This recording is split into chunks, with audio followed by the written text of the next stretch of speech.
it was not for long actually, because I had the chance to meet a lot of wonderful person, activists, but also politicians. I remember my first discussion with Alice Coffin and Yuri Casalino when I told them, and I realized that actually not all men, but they all have the same strategic and the same communication and the same stuff to, that they use towards people who put charges. So I realized that actually it was important to talk to each other and to talk about the strategy, and anyway, I was not alone at the end, and that's why I think that we have to be hosting this event about Me Too Politique in Europe, because we have to talk to each other and we have to give each other I have tips on my mind, but I'm not sure it's a good word. Se donner de la force also to give each other the strong. Anyway, I'm gonna be eating my blah blah now. Thank you. I don't know if you understood everything, but yes, thank you. I'm going to ask you to give a round of applause for Yuri. Silvia Casalino, please.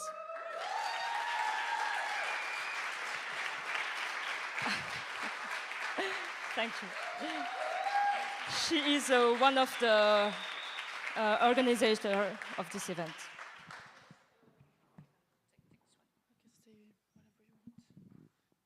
So yes, I was working a lot on techniques, so I don't know at all what I'm supposed to say, but I can try to remember a little bit.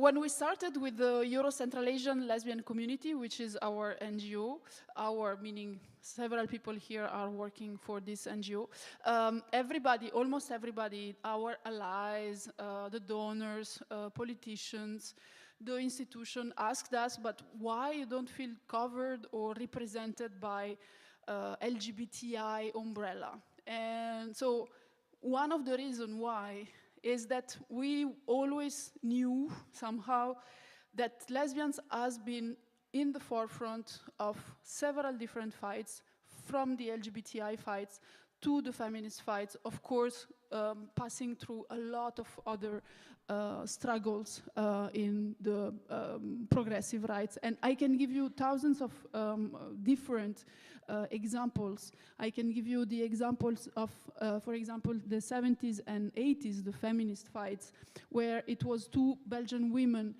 Anne Tonglé and Arcélie Castellano, that for the first time, helped by Gisèle Halimi, they were able to make the law changes in France for the rape,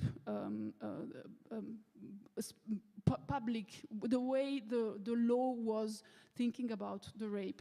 And then we can think about many, many others during the 90s, during the wars, in the Balkans. It was a lesbian, Lepa Malevic, that was able to highlight all the war rapes that were happening in the Balkans during those wars. And then if we think about the Me Too movement, it was among others started by lesbian and queer women of color and racialized women. So this is the reason why we think that lesbians are always at the forefront of every fight that we are doing.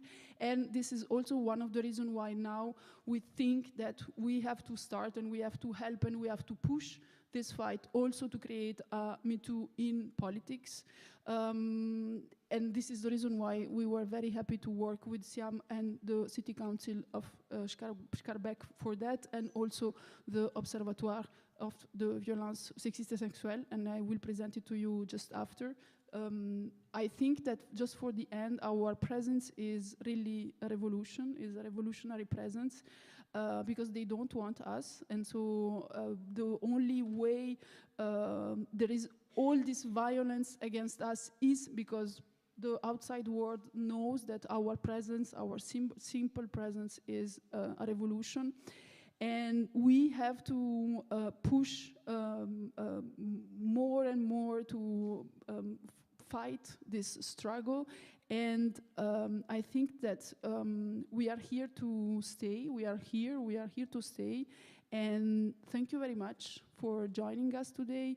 And let's the party going.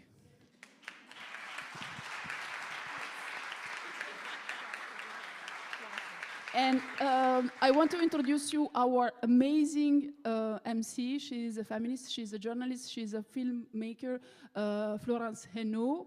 Please, big applause to her.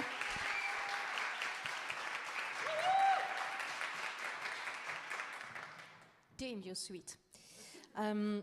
English is not my mother tongue, obviously, but it's no one's mother tongue. So we're going to be speaking Franglish, Finglish, Italenglish, whatever. Anyway, we're not here to shine, we're here to share. Sharing is a way of making things political. One aggression is an anecdote. 1,000 aggression is a political fact that you can't ignore, or at least you shouldn't. Tonight, it's going to be a long evening, but we're going to feed you. No worries, it smells good, I'm hungry. Tonight, we're going to hear the testimony of victims of sexist and sexual violence in politics, but also of racist, ableist violence. The mechanisms of oppression are the same anyway, we all know that. Systemic oppression leads to silence. It pushes women, especially women of color, out of the democratic debate with these questions. Who is actually making democracy? Who has the right to speak and who has the right to decide? Last part of the evening, we're going to be speaking about the media. How come they do not cover properly sexist, sexual and racist oppression in politics? No spoiler, but the fact that there are oppressive places for minorities might play a role.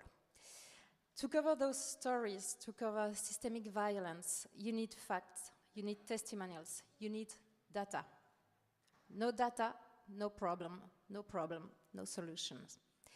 Producing data, that's what the Observatoire des... I'm going to say it in English. That's what the Observatory of Sexist and Sexual Violence in Politics is all about. Obviously, one of the founders, Alice Coffin, is here tonight. And please also welcome Malin Björk. She's a Swedish member of the European Parliament since 2014. She's one of the very few MP who has always been...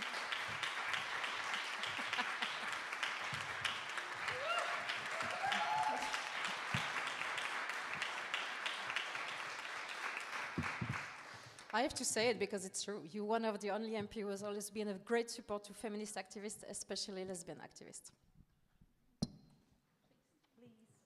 Sorry, I was redoing a button. So, hi, everyone. Hi, Marlene. Thank you, the reader. We're going to share the stage tonight. So my name is Alice Coffin. I'm an elected member of Paris City Council, and I'm here representing the Observatoire des violences sexuelles et sexistes en politique, which is co-organizing this evening. Along with other women in politics, whether they are politicians, parliamentary assistants, or journalists, we launched this observatory 2 years ago, just as a big election year was looming in France. Why did we do it? Because we were enraged with the number of cases of harassment and aggressions committed by French male politicians. Because we couldn't stand the fact that these same men were nonetheless appointed ministers, invested on their party's list, celebrated by the media. So what do? We got a number of French political parties to sign a charter pledging not to endorse male politicians accused of sexual violence and not to accept them in their campaign teams. Many French political parties have signed this chart, but not all, and even for those which have, are complying to what it says. The observatory also ensures constant media presence because it's very, very complicated to come and speak out or support the women who have spoken out when you yourself are involved in politics. We realized the absolute necessity of this observatory's existence when we quickly received permanent invitations from the media. Not a month goes in France, and I could say not a week, without a new revelation about a politician who has raped or attempted to rape a woman. Even more recently, in the last few days, a senator drugged a deputy in his apartment in order to sexually abuse her. We have made a dozen media interventions on this topic. We also made a huge study on how political men who are accused of sexual violence communicate to defend themselves, or how their male colleagues come to their rescues with, in every case, always the same words and the same kind of counterattacks. Last year, exactly 1 year ago, on November 25, 2022, thanks to the courage of Mayor Emmanuel Pierre-Marie, we organized an event at the town hall of the 12th district in Paris, in which I was elected. This event was called Ça va bien se passer, in tribute to a phrase called by our Minister of Interior, Gérald Darmanin, who has been accused of rape, but still, of course, occupies this post. We gave awards to all the French politicians accused of sexual or gender-based violence, and there are so many of them. We were quick to think that it would be important, as next year there were European elections, to repeat this event on a transnational level. Also because we were starting to receive testimonials from other European countries, and because we had been working with Belgian women politicians on the emergence of a political Me Too in Belgium. On our own, we didn't have the means to launch an event of this scale, and I'd like to express my thanks and admiration to the incredible team of the Euro Central Asian lesbian community, who immediately responded and made this event possible. I say to you, as a testimony, as an expertise, as an observation, that to have such an observatoire of sexual and sexist violence in politics is an extraordinary tool. We'd be delighted to help women involved in politics to set up their own observatoire in their countries. It doesn't take a lot of people, just a few, and really, if we can help you to make your own politician tremble, let's go. Thank you.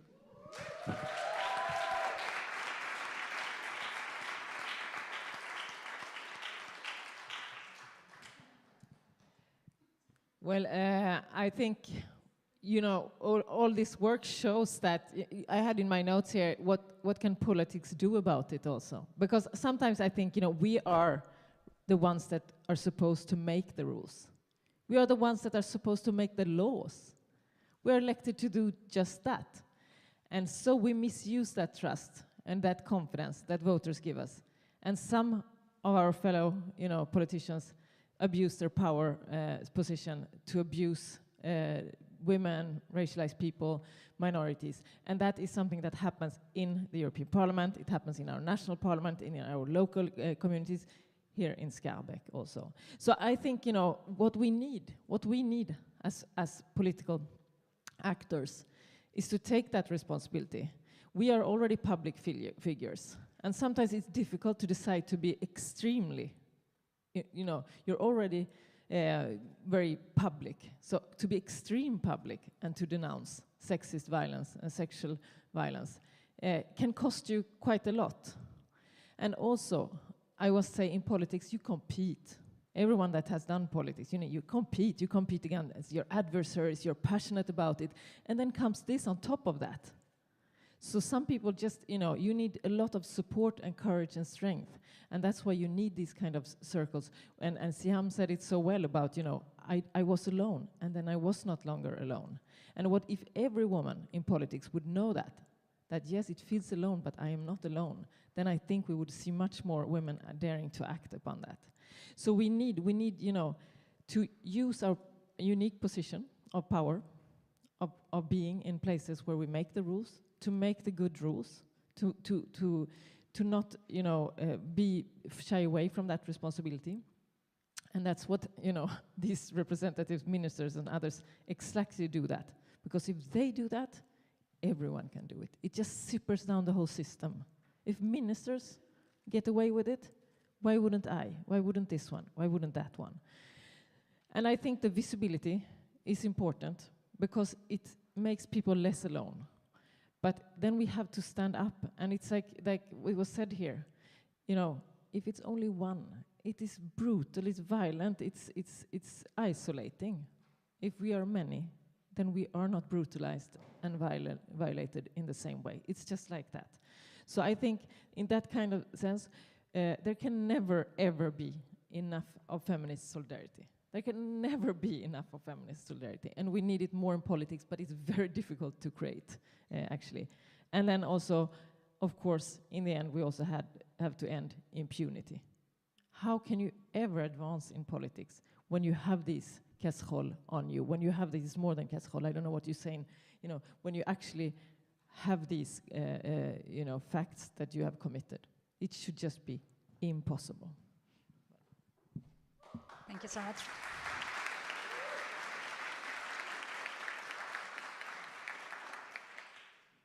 Yeah, I couldn't agree more.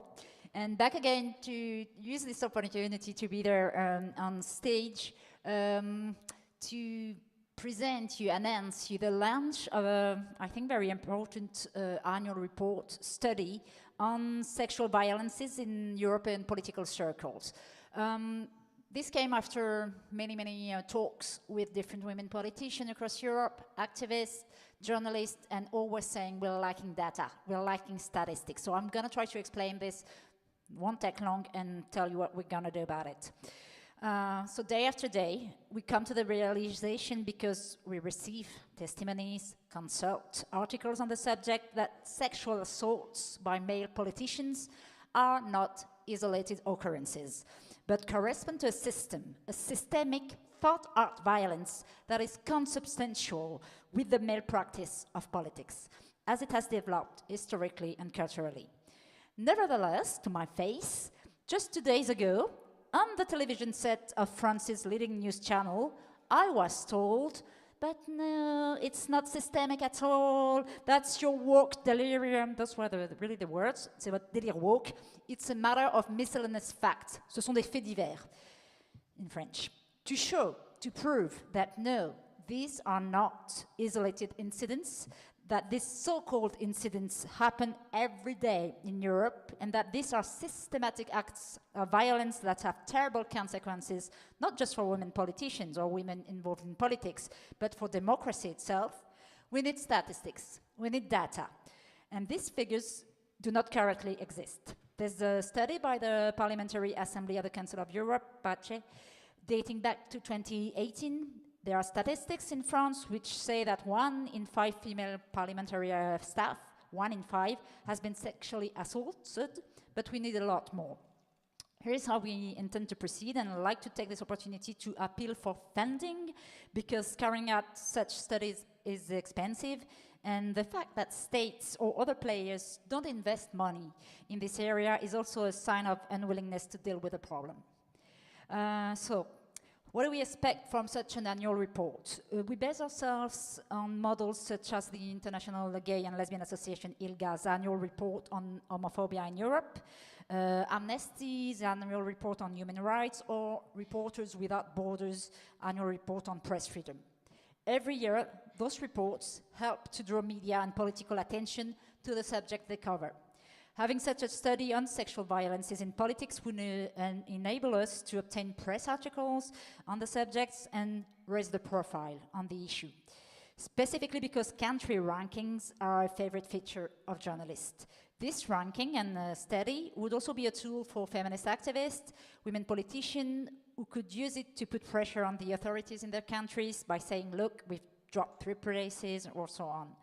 It also enables comparisons to be made and best practices to be exchanged. In concrete terms, we'll be producing data sheets for each European country, drawing up a list of categories.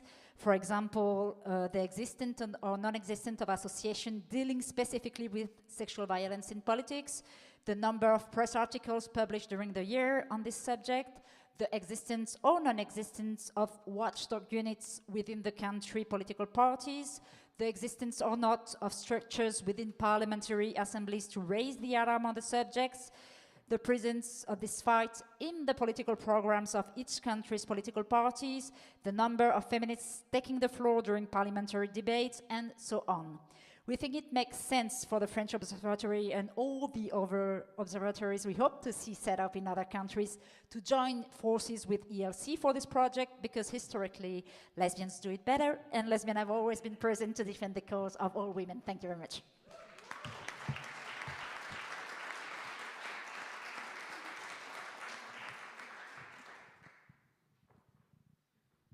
Lesbians do it better. Yeah, I wish I could say the same thing about politics, but I think so. Maybe, yeah, maybe. No, seriously, I was thinking about my own. I started had my first mandate. I was over 30 years old. I was already out and confirmed lesbian, and it has been a shield for me. I realized, that it has been some kind of shield because I've seen a lot of the heterosexism that is out there in politics. I cannot call it, where this is so hard, I think, on women that want to have power. Because if you want to have power, sometimes it's as if you have to conform even more to like hetero norms. I'm very well aware of, for other lesbians, it has been the very fact that you are a lesbian that has been holding you back, putting you down, and that you have been pressured in a way that is completely, violent and brutal to you. I can just say that I hope that this reaches several countries in Europe, because we need it. We need it for the data. We need it for the visibility, because when you see you're not alone, I think, that in itself is empowering. But we also need it for the political parties, because in the end, political parties have to clean their houses, and it has to start at the top. And that is something that we should be committed to. So I look forward to work with the observatory and whatever observatories that open up, and we will promote it in the European Parliament and in our countries. Thank you very much.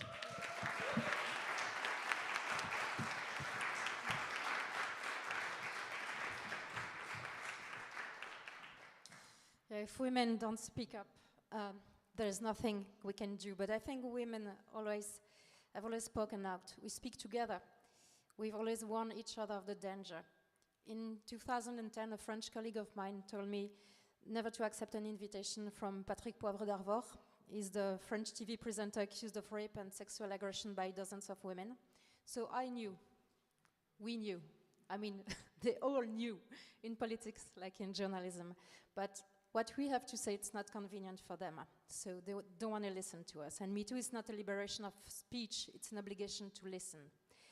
The volume of testimonies makes it impossible. I mean, it makes impossible to pretend nothing is happening. Joël Sambin-Zeba is very good at saying not all men. I love that thing.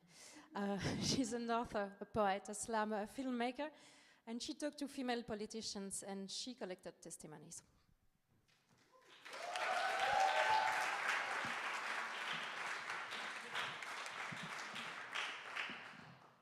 Ok, so what you are going to hear, et ce que vous allez entendre, c'est juste un petit bout d'une pièce sonore qui sera beaucoup plus longue et qu'on présentera au mois d'avril pour la Lesbian Visibility Day. Voilà.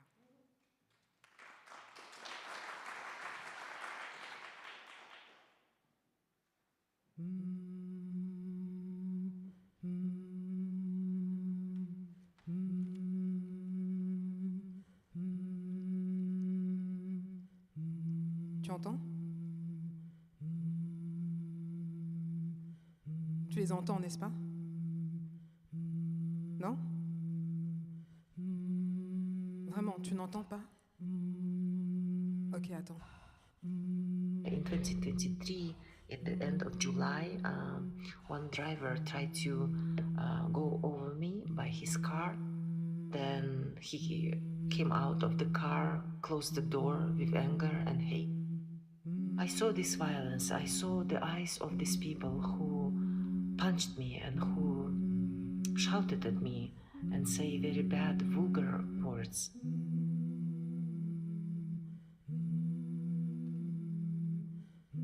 De toute façon, c'est pas une meuf, c'est un mec, c'est un mec, c'est un mec, elle a une bite, elle a une bite.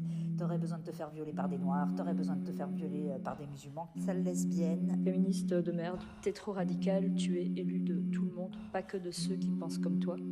T'es trop militante pour être politicienne. Tu dois choisir. We will kill you. You have to go out of our city. We will kill you.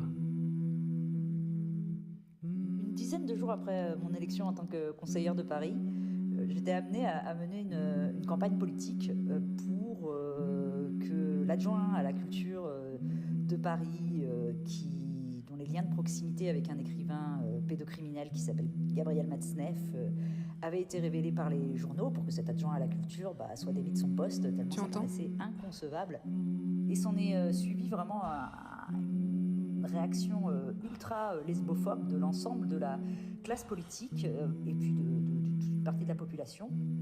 Il faut l'interner, sa place n'est pas dans un hémicycle politique, tout ça parce que juste je m'étais permis de dénoncer ces agissements-là. En octobre 2021, je suis en conseil communal. On est une 60aine de personnes et je rejoins mon siège à côté de mon collègue. Moins de 5 minutes après que j'ai rejoint mon siège entre lui et un autre collègue, il m'agrippe l'épaule et me dit « Quand tu t'es baissé, j'ai vu que tu avais fait tomber un truc et je voulais juste te dire j'adore tes petits seins, je les trouve beaux, ils sont fermes, on doit te le dire souvent. » In 2021, myself and my colleague, my sister Gulzada Serjan, we came from, on behalf of Feminita, to Shymkent and Karaganda, where we organized our feminist meeting, LBQT meeting for women and all allies that could be interested in the, political participation. Our Committee of National Security and the local council, particularly Department of Monitoring Society Organizations, they tried to control our meeting and they actually mobilized male groups that came to our meeting and interrupted it violently. I was punched at my face and then they called a policeman. Policeman came and whom do you think he detained? Not these violators actually, not these violent people. Tu entends, n'est-ce pas? But myself and Gulzada. Non? So we spent T'entends toujours pas? 8 hours in police. Tu n'entends toujours pas.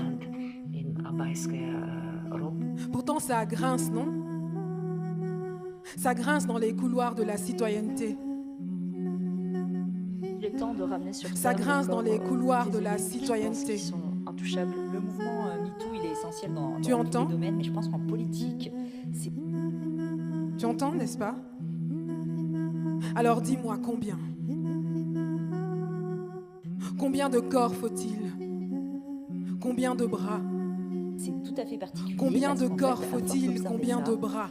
il apparaît que le milieu politique, en fait, c'est un Combien espace de sœurs? protégé, un espace sécurisé pour les agresseurs. Combien de peurs endurées? Voire que certains Combien de d'abord regards sont de travers et recrutés sur la base d'insultes? de leur comportement agressif, etc. Non, parce que ça non, en ferait des dis-moi, tu qualités n'entends pas? bonnes pour être des politiques, mais aussi que je pense Tu n'entends qu'il y a vraiment pas? beaucoup d'hommes politiques qui savent très bien qu'ils jouiront d'une impunité totale en étant dans ce milieu-là et que ça en fait un espace tout à fait propice aux agressions et harcèlements sexuels, et c'est pour ça que c'est vraiment un secteur privilégié dans lequel agir en tant que militante de MeToo. We need women in politics because they can say about our experience, our body experience, or our life because they live this life as a woman. So it is definitely no question we need women in the government of Kazakhstan and in the global governments too. La question MeToo politique, c'est pas juste une question qui concerne les élus, c'est une question qui est démocratique. Et pour moi, le MeToo politique, c'est la preuve que les citoyens et les citoyennes se saisissent de cette question et on se pose la question de qui nous représente. On mérite mieux. On mérite mieux que ça, non? Tu crois pas? On mérite mieux que ça. On mérite mieux que la bassesse de vos égos bafreux. Mieux que les matins la peur au ventre. Mieux que les chemins bordés d'esclandres. Tu n'entends pas? Non, vraiment. Tu n'entends pas. Pourtant, ça grince dans les couloirs de la citoyenneté. Pourtant, on a toutes nos humanités. Écrasées, terrassées. On mérite mieux que ça. Mieux que vos bassesses d'esprit malsain. Et ma gazelle. Et mademoiselle. On mérite mieux que ça. Mieux qu'un papier dans une urne. Mieux que vos regards de travers. Non, tu n'entends pas, non? Vraiment, tu n'entends toujours pas? On mérite mieux que ça. Mieux que vos promesses, la main sur nos fesses. On mérite mieux. Mieux que vos insultes et vos remarques. Les mathématiques, ça ne me réussit pas. Compter, calculer, je ne sais pas, alors combien? Combien, dites-moi? Combien?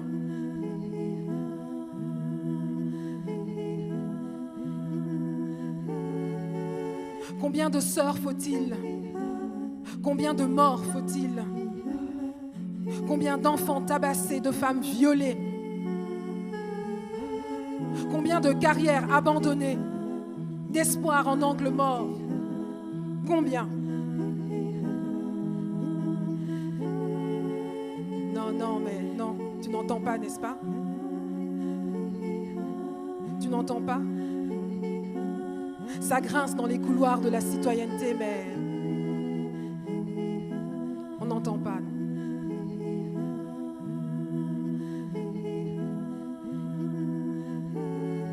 Merci.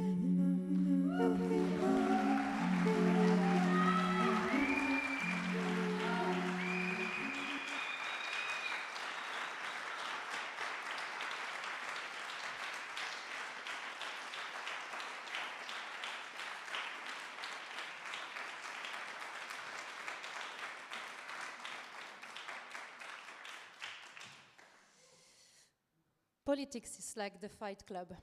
Rule number 1, you do not talk about Fight Club. Rule number 2, you do not talk about the Fight Club. Until some women decided to talk, and we have some of them tonight. The first one is Giuditta Pini. She's a former MP from Italy, and I said former, and that's important. Please welcome her.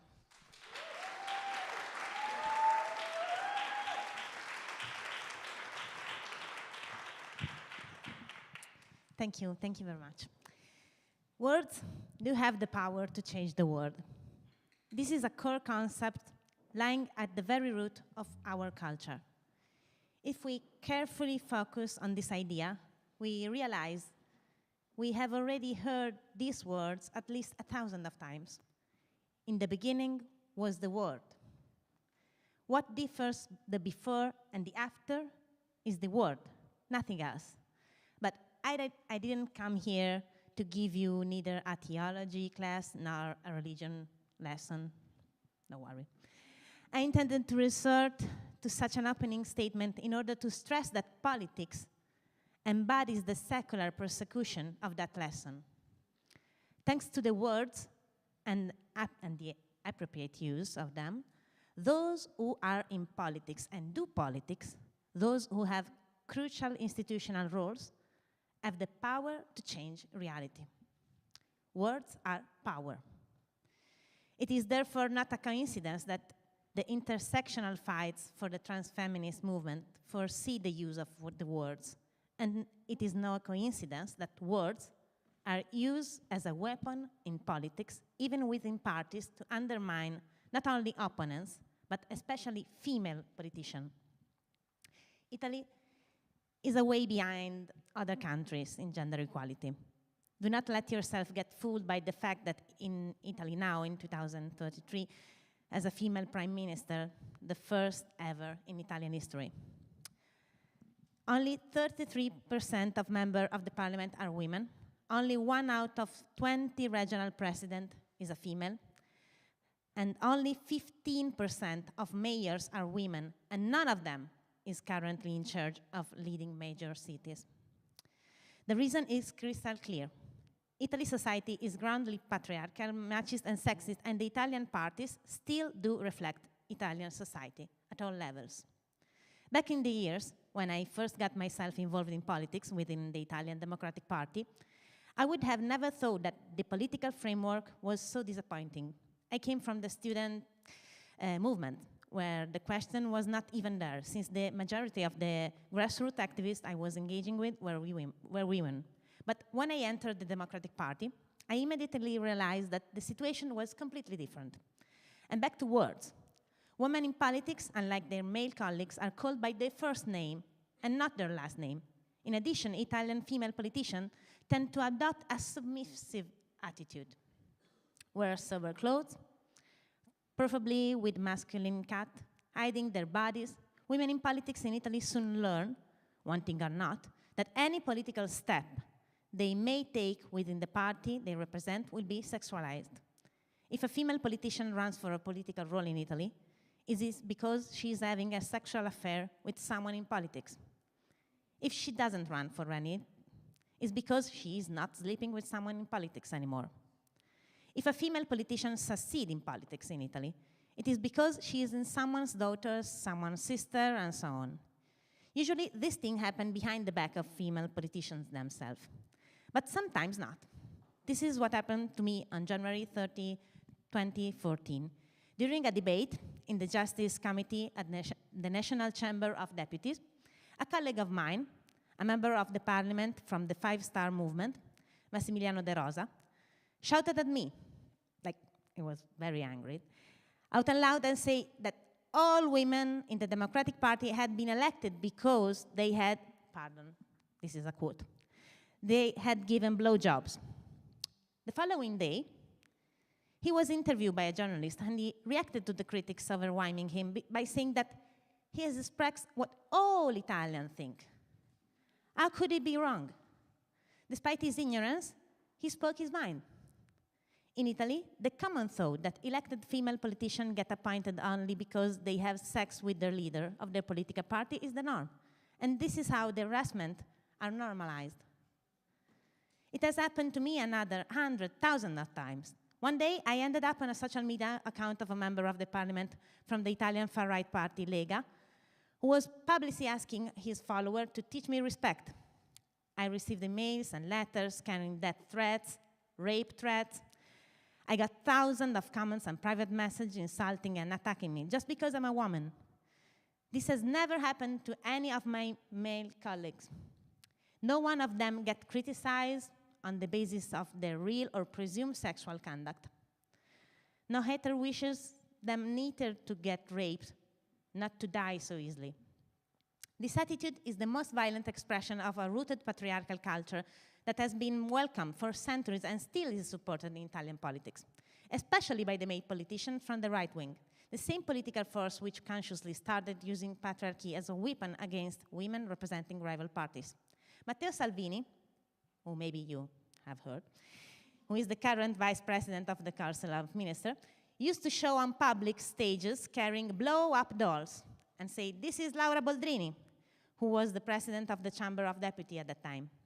The Undersecretary of Culture, Vittorio Sgarbi, constantly makes misogynist and sexist comments, and again, because words are key in politics, the recently elected Prime Minister, Giorgia Meloni, issued an official document through which she formally asked journalists to call her the male president of the Council of Ministers instead of the female president of the Italian Council of Ministers. In a nutshell, nowadays, in Italian politics, sexism is not only tolerated, but is a real political issue. A few days ago, the entire country was shocked by a brutal feminicide, the 83rd to have been committed this year. The victim was a young 22-year-old woman whose name was Giulia Cecchettin. It was a British murder due to its predatory dynamics. The reaction of Giulia's relatives, especially the public statement of her sister, Elena Cecchettin, had no precedent in our history. Elena, when speaking with journalists, talked about a state-sponsored murder due to the fact that in Italy, the institutions do not protect women from patriarchal violence. Elena Cecchettin was publicly critical with regards to the so-called institutional machismo, and she pointed at men who undervalue any form of violence against women, even the acts which are generally considered harmless, which are not. The government response to the feminicide of Giulia Cecchettin was embarrassing. The Italian Minister for Education presented an official plan for the promotion of sexual education in school on Wednesday early this week. Sexual education will not be mandatory, but solely optional. No funds will be allocated to train teachers, and the initiative itself will be no more than a one-off measure.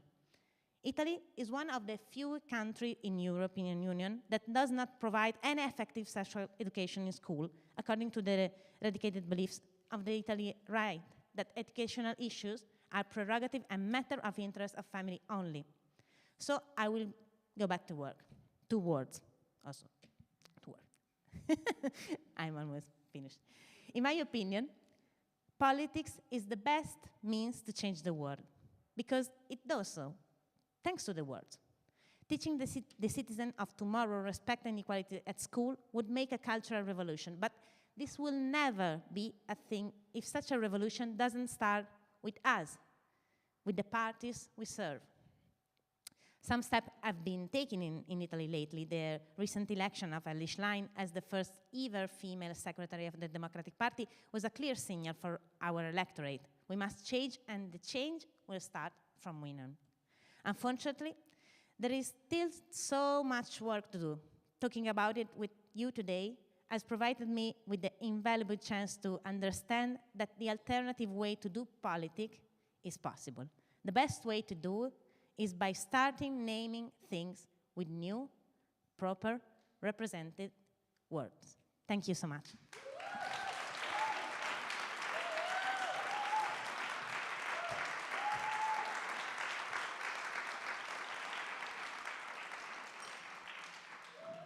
Thank you.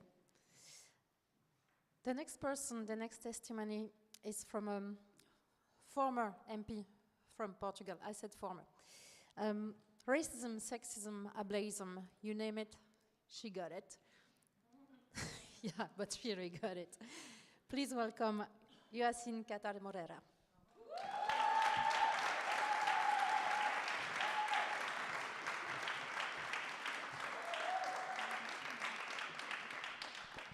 Thank you for inviting me.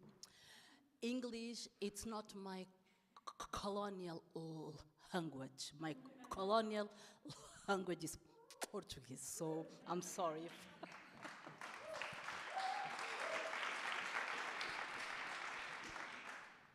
Yes, I was elected, but I am not a politician. I am an academic, specialist in masculinities. But I went to help a friend of mine to be elected for the European Parliament. He was not elected, and I was elected. Yes. And it was absolutely stunning. My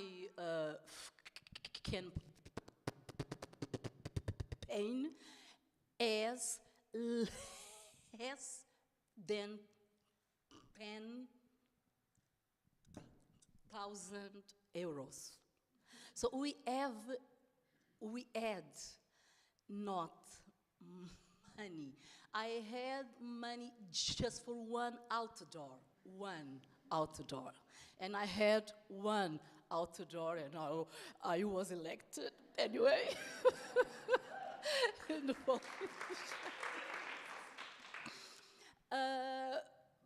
But in the same time I was elected, it was elected the first deputy from far right. So I was the first black woman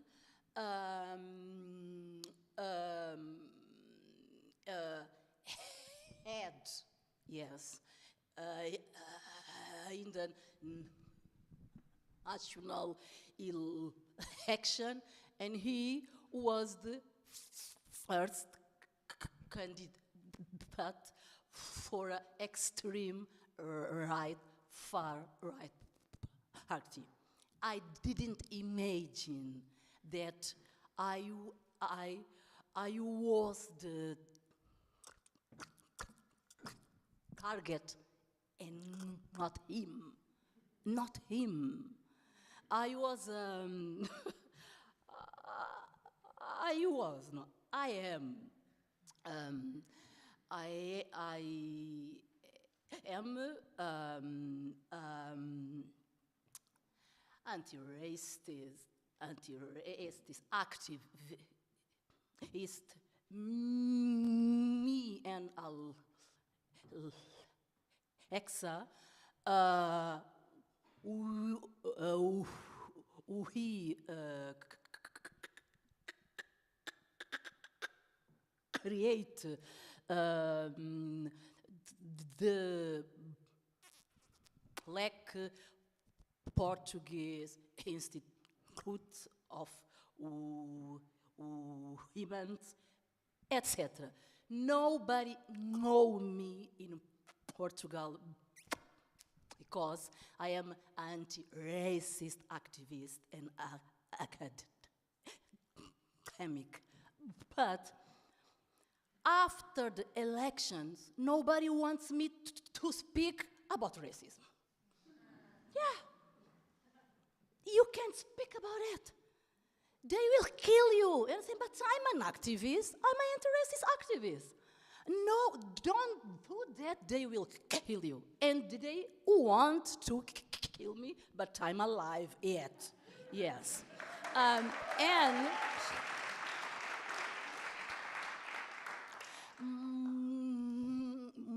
I experience, it's not a unique experience. It's the normal experience for all Black women in politics, in Western politics. Racist attacks, dehumanization, disqualification, gender hate speech, and a lot of violence. A lot of violence. But we was raised by our mothers to relativate some kinds of violence because we need to survive. Yes. And I'm alive because I'm a Black woman.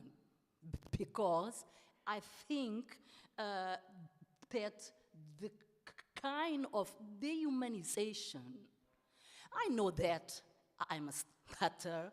I stutter very good. I always stutter, yes. And stutter, it's not an issue for me individually, yes. Because I always have what I want. I always fight for what I want, and I always speak a lot. I love to speak. But I never imagined that my stutter will be a political issue.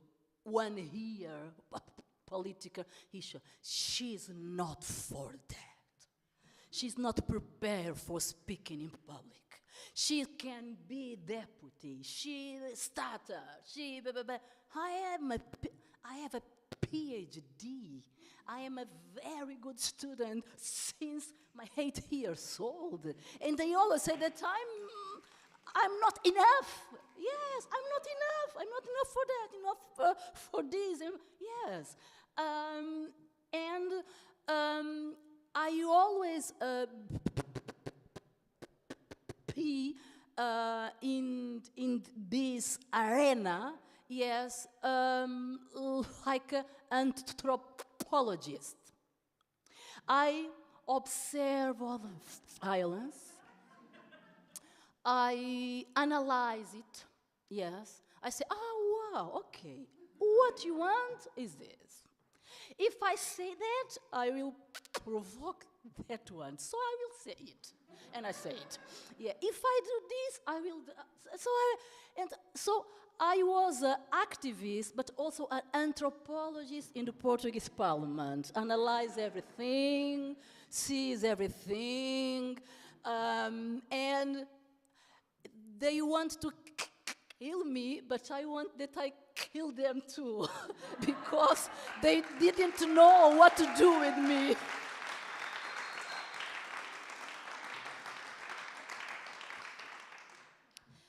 And, but the hate speech, a lot of hate speech. I'm a beautiful woman. I know that. I know that. But I didn't understand why in every places I go, people say, "Oh, you are beautiful." I say, "What? Beautiful? Oh, you are so beautiful." It's so beautiful. A friend of mine called me. Don't be angry with this. Write your name in Google and see the image. What? What? Write your name in Google and see the image. My image, yes, your image. And I'm always like that. Yes, because when I stutter, I do this. And they are my image in Google. So people say, "Oh my God, you're beautiful." It's, "Oh, no, I understand that." Yes. So the importance of media in our dehumanization. Yes. Media has a role, a very important role in the increasing of the ideologies of far rights, misogyny, etc. Media have a very, very, very important role. But I know what was killing me. I attack the ideas of national identity of Portuguese society. They are proud of this, of their, because I'm Portuguese sometimes. Yeah, they are very proud about their colonial history. And I start speaking about the importance of decolonization, the importance of the contextualization of the arts of our parliament, colonial painter. Yes, in our parliament, all the parliament. We needed to think about it. It's what? Are you crazy? This is our history, our identity. No, it's not your identity. This is a fallacy. You need to decolonize it. If you didn't do that, you think that I will be killed. But no, I will be killed first. Yes. Is that the people don't understand? Okay, I will be killed first. Then my like husband friend will be killed. Ooh. And then the other people will kill until the white Portuguese man who think he's white but he's not. Yeah. So all of us will be killed with the far-right politician. They are in our democratic institution because of these ideas of national identity, who are ideas from left and from right. Portuguese left parties don't touch on the ideas of national identity. Don't speak about decolonization. They speak very kindly about anti-racism, yeah, because of the electors. We need to think in our electors. If you speak about it, they will not elect us. So it's better don't speak. And I will just finish. Yes. And I entered to the parliament in first place, then the fascist. Right now, 4 years later, he can elect 48 deputies in 4 years. One from 1 to 48. Because of what? Because I entered to the parliament with all my beauty, my intersectional feminist ideas, pro-LGBTQ campaign. I think I was not to be elected, so I gave to my artist LGBT friends all my campaign. So I had music from my campaign with when 2 men kiss each other, 2 women make the and the others make the a very como é que se diz arco-íris, rainbow campaign, and a very happy campaign, and we win. We didn't expect this. If I think that I will be, I don't know if I will give my campaign to some friends of mine. They are very eccentric. Yeah, but I did it, and I was elected. And everybody think that I'm a lesbian woman, and I never say I'm hot. In all my interviews, they say, but you are, and I say, who knows? Who knows? I don't know. Yes. But what I want to say for finish is that we must ensure that our institutions are a hero of the diversity of our societies. This is the way to fight far wings with diversity. We need this in our parliament, but also in the most part of our institution. And say to my feminist friends that it's important to pay well your immigrants workers. Yes, because they have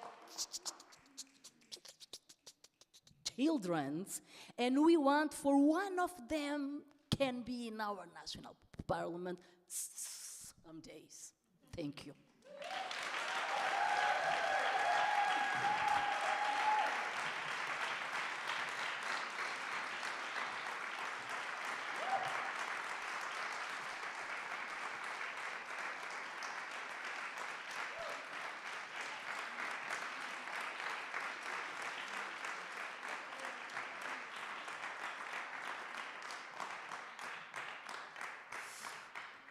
So, Joachim, you had 7 minutes and you talked 18 minutes. And don't try to make me believe it's because you stutter. I think you just like to speak too much. If anyone else is doing a Joachim, I'm going to get mad, okay? just for the rest. In a few minutes, there's going to be a break. Can you smell? Yeah, me too. So there's going to be a break, but first of all, but just before that, Remé is here. Actually, she's a French-Georgian author, singer, and podcaster, but when I asked her, how do you want to be introduced, she said, just say I'm a lesbian. So.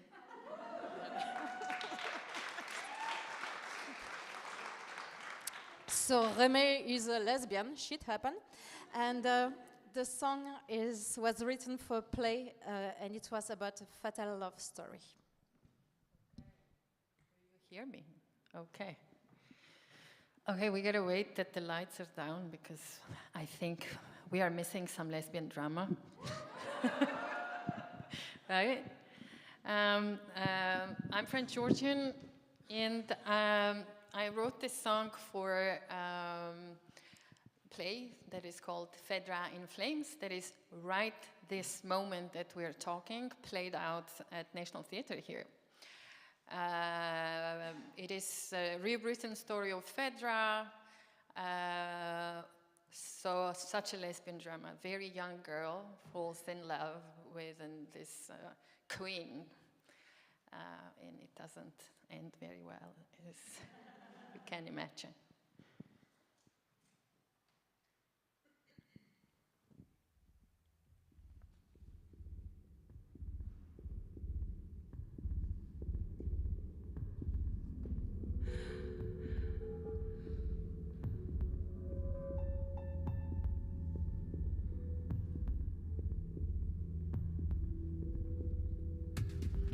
Do you see the flames, or do you turn your gaze away? Look down. Do you know now, or do you still doubt?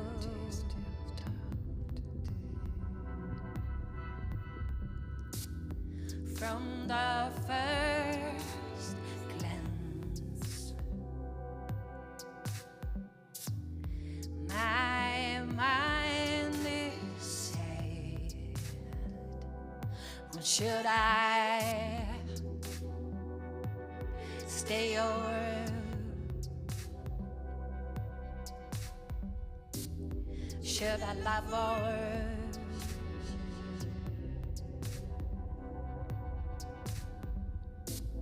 should I live or die for this sin?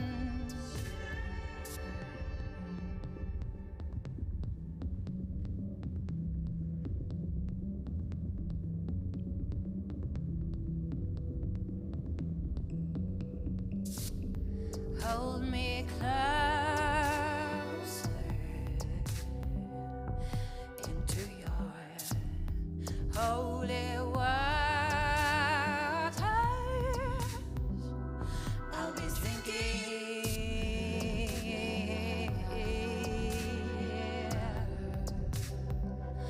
I'll be drinking,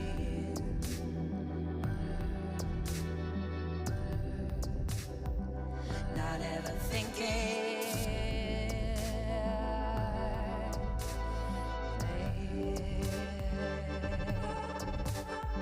I'll die for this sin, that I'd die for this sin. I'll die for this sin. This is the sin I die for.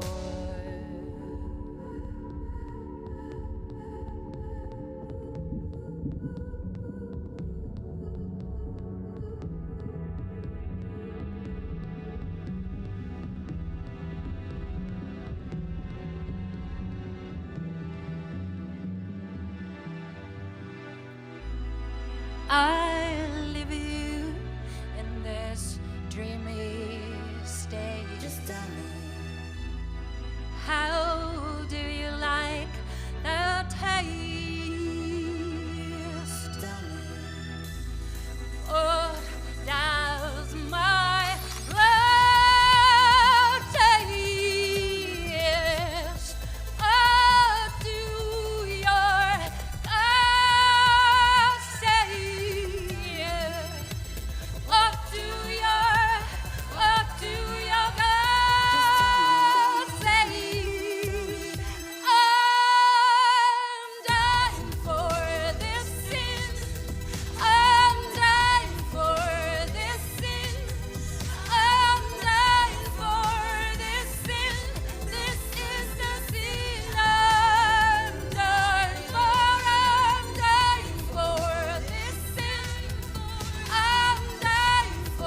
Merci beaucoup.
I hope you ate well. I did.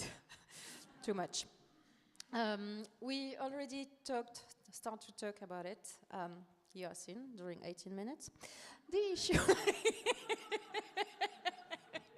No, it's okay. The issue of racism. The next speakers are from France, so they speak French. This is an information, I'm not judging, you know, it's going to be in French.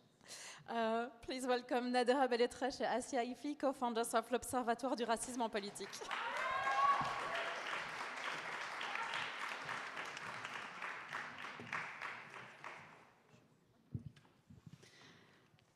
Bonsoir. Merci pour l'invitation. Alors pour nous, il était impensable de commencer notre intervention sans réaffirmer notre soutien à la lutte anticoloniale du peuple palestinien.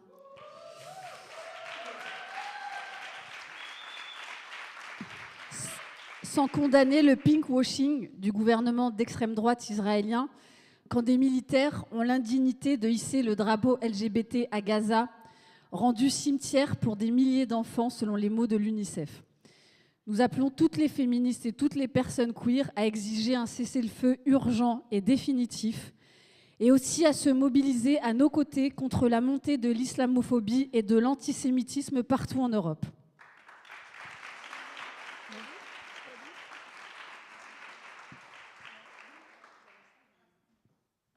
Ah non, il y a une slide.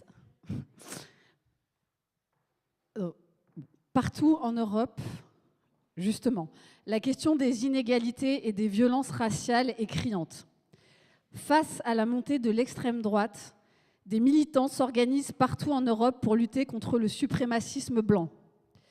Les chiffres du racisme en France, qui s'affichent normalement, mais non.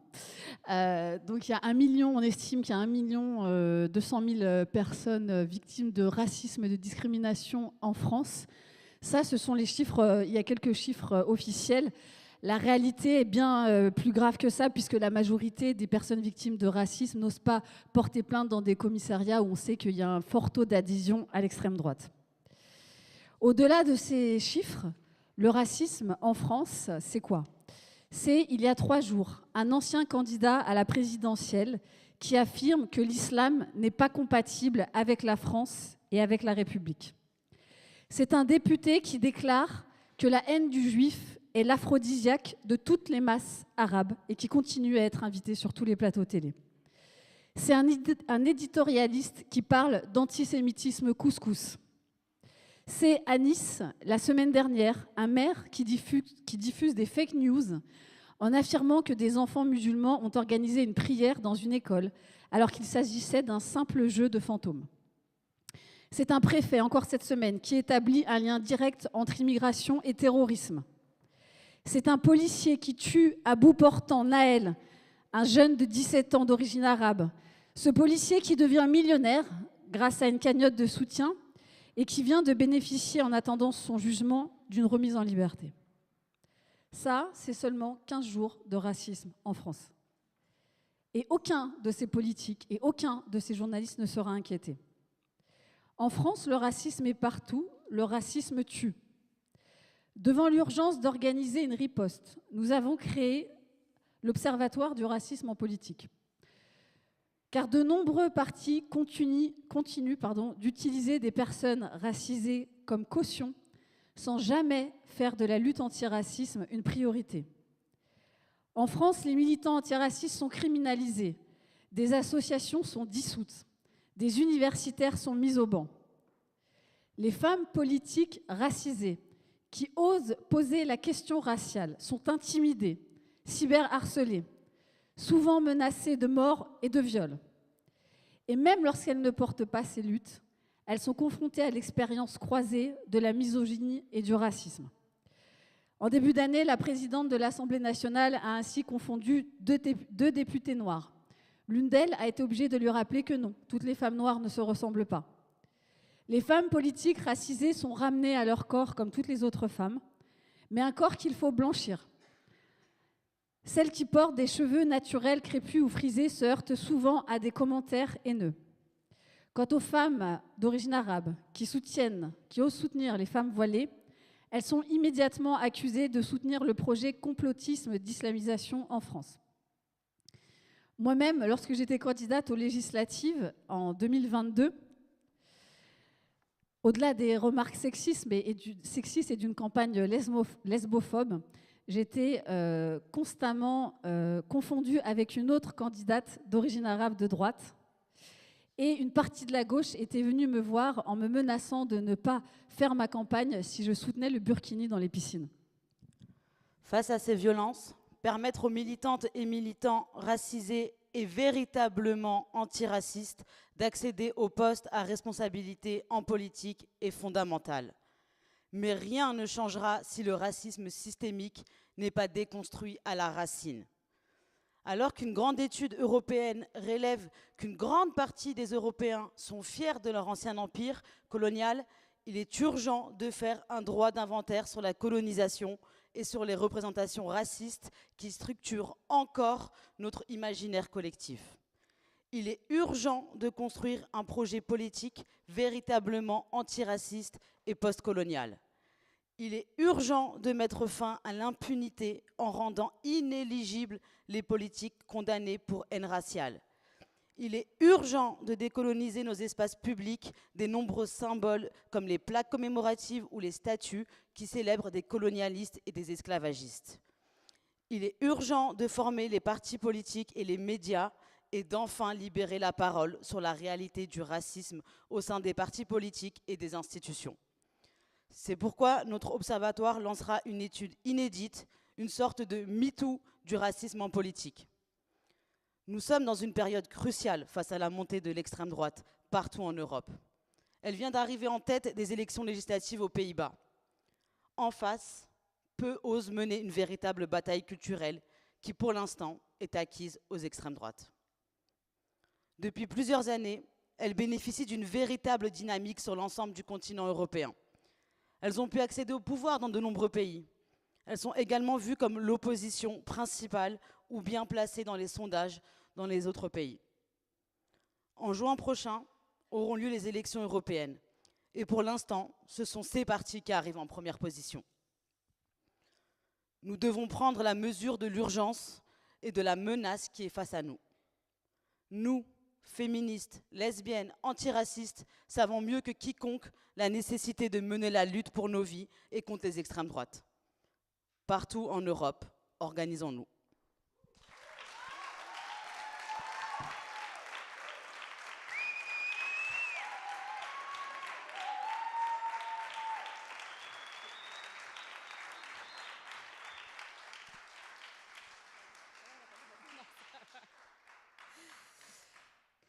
I'm so glad that there are other members of the Muslim Brotherhood tonight. I'm one of them, by the way. Yeah.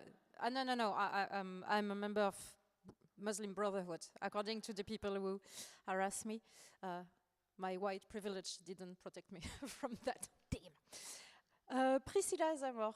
She's Vice President of Rennes Métropole Equality Politics, but also co-secretary of Front des Mères. And she's French. And she's going to speak French. Bonjour, bonjour. Alors, je vais demander... Ouais, merci. Alors déjà, je voulais vous remercier chaleureusement pour l'invitation. Thank you for the invitation. Ouais. Et singulièrement Yuri et Alexa. Voilà. Pour une raison particulière, c'est que en fait, j'ai eu peu l'occasion dans mon parcours de pouvoir venir militer avec ma famille. Et donc, toute l'organisation a permis que je puisse venir ce soir militer avec ma fille, en famille, avec son autre maman. Et voilà. Thank you.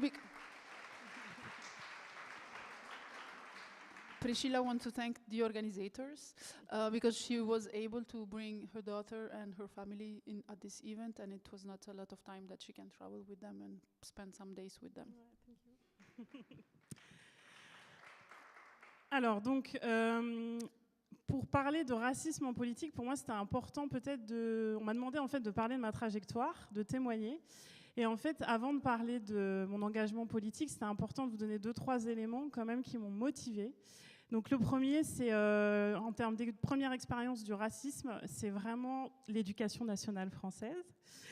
Voilà, avec une phrase indélébile qui reste marquée dans ma tête encore à 41 ans. Donc la phrase de mon prof de sport qui m'a dit « Alors Zamor, tu n'as pas peur de d'éteindre dans l'eau avant d'aller en cours de piscine ».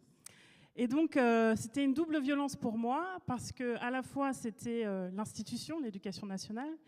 En même temps, c'était aussi le silence de mes camarades en classe, donc qui n'ont absolument rien dit et qui ensuite ont rigolé. Et donc, pour moi, c'est vraiment une petite anecdote qui peut paraître assez simple, mais qui m'a marquée profondément avec... je suis un peu trop longue, pardon. Désolée pour la traduction. Voilà, avec l'expérience de première discrimination. Et puis, vas-y, je t'en prie. First example of discrimination is when my teacher at school told me, alors Zamor, are you afraid of losing your color in the swimming pool? And so this is something that always happened in the French éducation nationale. Et puis la deuxième expérience, évidemment, c'est dans le parcours de professionnel, de l'emploi. Avec là, cette fois-ci, c'est pas la question de la couleur de peau, mais la question des cheveux. On m'a plusieurs fois demandé de changer de coiffure, de les lisser, même de les couper. Et voilà, donc là, ça commençait quand même j'ai commencé à prendre conscience qu'il y avait un sérieux problème. Et puis, je dirais que dans la stratégie de survie est venue l'idée pour moi de fuir la France hexagonale et de partir vivre en Martinique, d'où j'étais originaire. The second experience is from the job, where it was again totally racist behavior, and this gave Priscilla the envy of fleeing away and going to Martinique to live. Voilà. Et donc, pour moi, ça a été un moment important de conscientisation politique, parce que j'étais dans un territoire, alors certainement pas safe en tant que femme, mais en tout cas où je faisais l'expérience de la majorité. Je n'étais pas une minorité ethnique, puisque j'étais dans une île martiniquaise avec une majorité de personnes noires. Et puis ça a été aussi l'occasion de rencontrer Aimé Césaire et de prendre conscience que la justice sociale devait être intimement liée à la question de l'écologie, même si Aimé Césaire n'a jamais été vraiment positionné comme le leader de l'écologie. Mais en tout cas, vu l'expérience qu'il a pu avoir en tant que maire et ce qu'il a pu mettre en place dans les quartiers populaires en Martinique, ça m'a beaucoup inspirée. And the fact of living in Martinique was a chance, because even if it's complicated as a woman, she was not anymore into the minority, but she was part of the majority, and she also got the chance to meet Aimé Césaire and ecology and politics in the island and in the cities where he was the mayor of the city. Alors, s'en est suivi aussi dans cette stratégie de survie la question toujours de l'emploi, comment manger au quotidien. Et donc, pour moi, ça a été l'occasion aussi de me dire qu'il fallait que je crée mon propre emploi. Donc, c'est pour ça que j'ai travaillé dans l'économie sociale et solidaire et j'ai commencé à être responsable de projets associatifs. Et puis, petit à petit, à m'engager aussi sur le terrain militant avec d'autres organisations afroféministes, écologistes, etc., etc. And it was there that started her experience in the field of NGOs, associations, and social economy, or yeah. Ouais. En Martinique, et puis de retour ensuite à Rennes. Et donc, en ce qui concerne mon engagement, donc aujourd'hui en tant qu'élue, je pourrais dire que c'est les Verts qui sont venus me chercher à Rennes, mais sous selon plusieurs conditions. Donc déjà, la première, c'était de dire que moi, je ne suis pas là pour faire de la décoration raciale, clairement, et que le sujet, c'était vraiment de reconnaître mon expertise dans l'économie sociale, mon expertise en tant que femme queer issue d'un quartier populaire et aussi issue d'une famille monoparentale. A lot of concept, but the Greens, when she got back from Martinique, the Greens were the ones addressing her and asking her to get to politics, but she really imposed a lot of conditions, very good conditions. The fact that she was not just there for decoration, the fact that she wanted to bring all her experience, and I forgot the two other points. Alors, plusieurs conditions, je l'ai dit, mais alors une déjà, c'était donc effectivement de ne pas faire de la décoration raciale. Une seconde, c'était de dire que en fait, je souhaitais pouvoir choisir ma délégation politique. Donc vraiment dire, voilà, je veux choisir ma délégation et je ne veux pas qu'on m'impose un sujet politique. C'est pour ça que j'ai choisi la métropole et l'égalité, la lutte contre les discriminations et la politique de la ville. So she imposed to the Greens to decide on which topics she had to work on, and so it was the metropole, which is a little bit complicated to translate, and social justice, equality, this was her portfolio that she chose to have. Et puis quand même, la réponse a été de dire bah, OK, et même on va te proposer, pour ne pas faire de la décoration raciale, d'être binôme tête de liste pour les municipales de la ville de Rennes. Donc c'est ce que j'ai pu être, en binôme avec certains hommes blancs, mais plutôt assez déconstruits, je dois le dire. Et la dernière condition, c'était de dire bah, pendant toute la campagne, je veux qu'on fasse un travail de fond sur les questions d'égalité, faire des ateliers d'éducation populaire, c'est quoi l'intersectionnalité, etc., etc. And one of the conditions she imposed is to have, during all the political campaign, to work on the question of intersectionality and inequalities, and so, yeah. Donc on n'a pas gagné, mais on a gagné quand même d'une certaine manière, puisqu'on fait partie de la majorité. Donc c'est une majorité Parti socialiste à Rennes avec les écologistes, dont je fais partie. Et donc une fois élue, là j'ai pu, je dirais, faire l'expérience assez dévastatrice des attaques sur les réseaux sociaux, parce que ça n'avait pas trop commencé pendant la campagne, c'est venu un petit peu après. Et notamment sur le fait que j'étais une femme queer. Bizarrement, je m'attendais déjà à des attaques racistes, mais plutôt sur ce volet-là. Même si j'ai eu un site internet dédié à ma personne qui disait que j'étais homophobe. Donc là, je me suis dit, il y a un petit problème d'information. And so we didn't win, but we managed to be in the majority. And I was expecting to be attacked more on the racial side, but there were even a website announcing that I was homophobic, why I identify myself with queer women. Donc si le racisme en politique, enfin si le racisme commence par l'éducation nationale, ensuite l'emploi, évidemment, il arrive en politique, où une fois élu, je fais aussi l'expérience de certains collègues élus de gauche qui me font des remarques comme quoi j'ethnicise trop le débat, comme quoi moi élu, je ne pourrais jamais inviter Rokhaya Diallo dans le cadre d'un événement. Voilà, donc c'est des choses. En fait, là, c'est le mythe. Donc voilà, c'est ce genre d'épisode aussi qui me montre que je ne suis pas dans un terrain, ça ne va pas être très confortable, avec aussi le contexte qui est celui de la montée, on va dire l'expansion de l'open bar au Rassemblement national, dans les médias, aussi avec des références, que ce soit Taubira avec l'affaire de la banane, comment elle a été traitée de guenon, que ce soit encore le dernier député Martens Bilongo, à qui on a dit qu'il retourne en Afrique. So I am all the time ethnicized, so and there are always people telling me or contesting the fact that I am saying certain things and inviting anti-racist and anti-colonialist thinkers, while on the other side, the Front National, the far-right party, has open bar, meaning open windows to say all the most horrible things against black persons elected in France. Et le racisme en politique, c'est aussi de se dire quelle est la représentativité des élus non blancs dans un hémicycle. Et la métropole, Rennes Métropole, c'est 450 000 habitants, 1 milliard de budget, 112 élus, dont 4 racisés, dont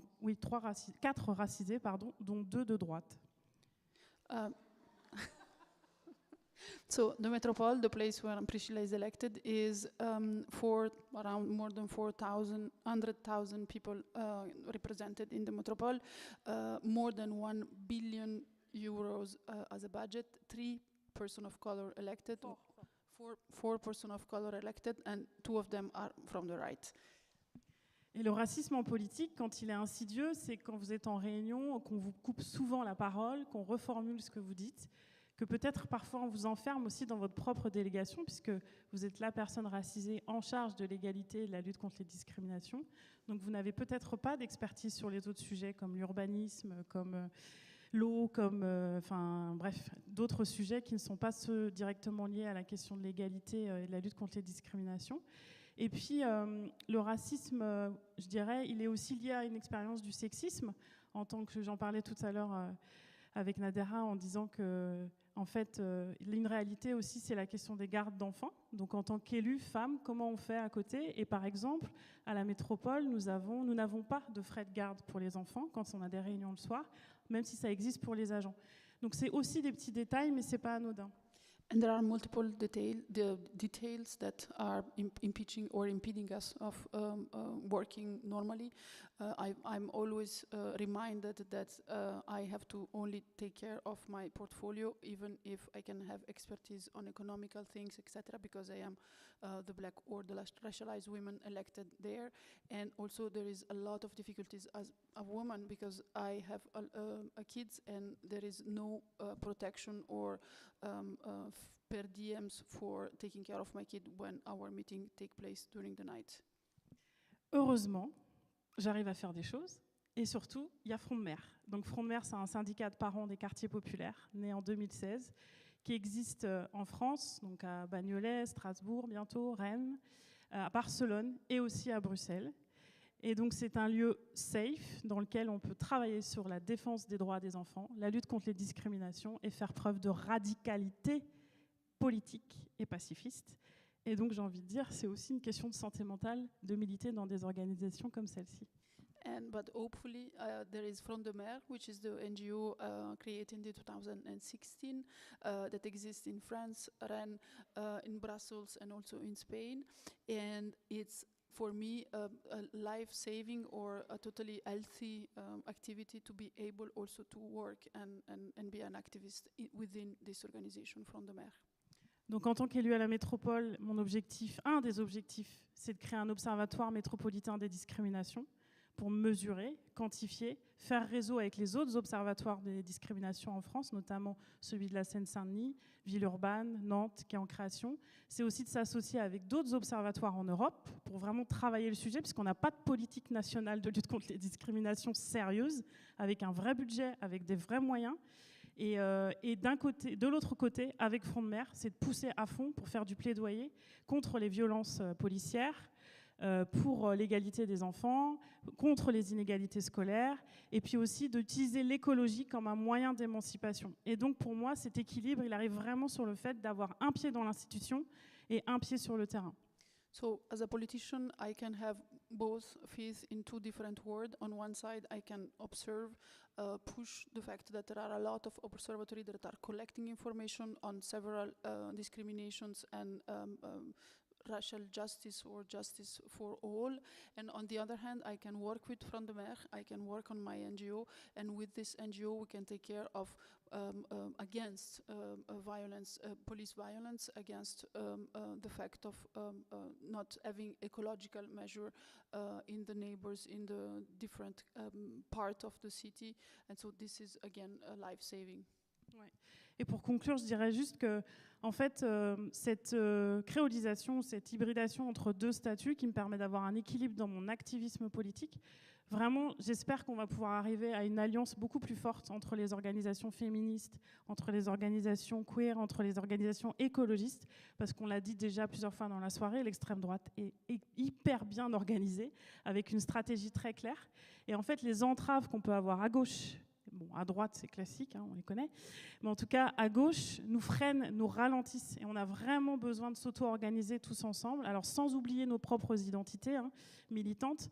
Mais en tout cas, si on se divise et si on continue à être sur qui va être le premier de la classe, et je parle aussi des organisations dans les quartiers populaires qui, parfois, ont tendance à vouloir être l'arabe du moment ou le noir du moment, là, il va vraiment falloir faire des choses sérieuses ensemble. Et voilà. Et donc, je voulais juste terminer en disant qu'on organise à la métropole un colloque sur le racisme et la xénophobie le 22 mars. On aimerait beaucoup qu'il y ait l'observatoire du racisme politique. On aimerait aussi beaucoup qu'il y ait l'observatoire des violences sexistes et sexuelles qui viennent à Rennes Métropole pour lancer le plan égalité femmes-hommes. Et on aimerait beaucoup pour le mois des fiertés que l'Eurocentral Lesbian Community vienne nous donner une formation sur les violences faites aux femmes lesbiennes. Voilà. Thank you very much.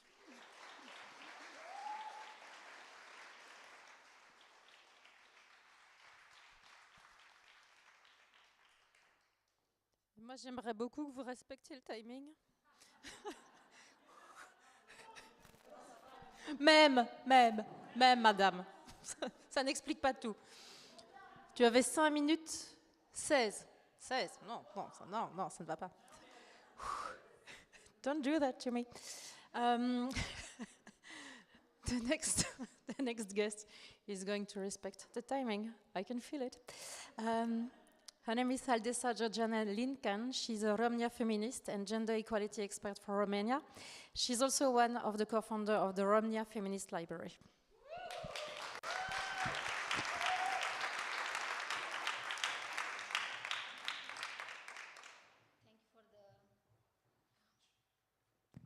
Thank you for the pressure. I wasn't enough nervous to be here and to speak in the front of all of you. So, good afternoon, I was about to say, but I will say good evening to everyone.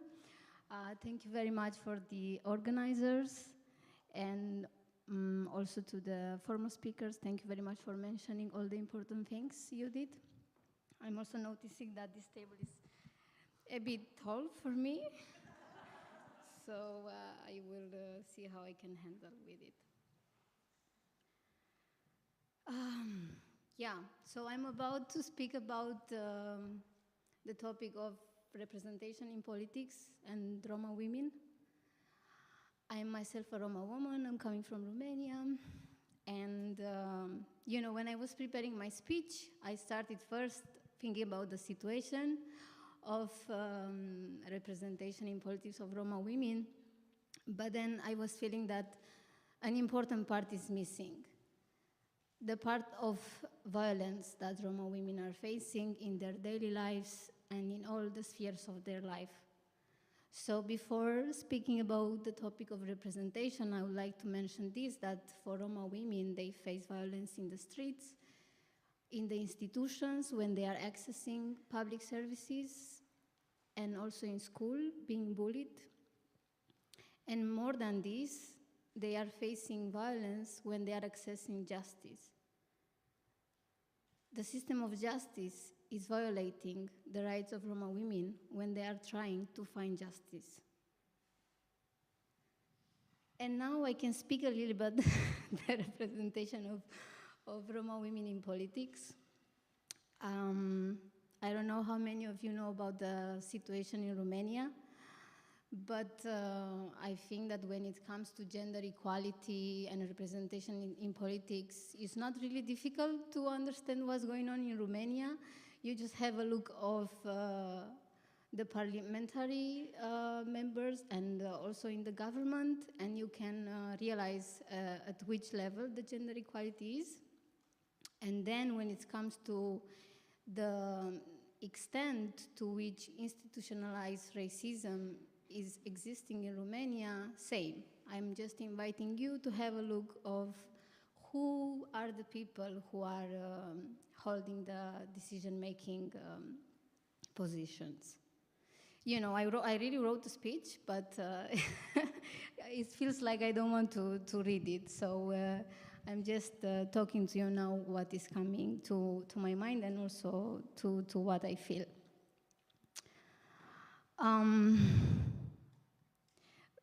I think Roma people, everyone knows who are Roma people, just to make sure, because it's really many times I find myself in spaces when I talk about Roma people, but then I do look at faces and I see like, what is she talking about?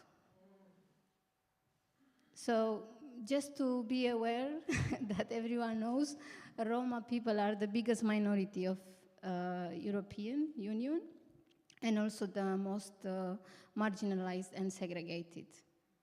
In Romania, we have officially 500,000 of Roma people.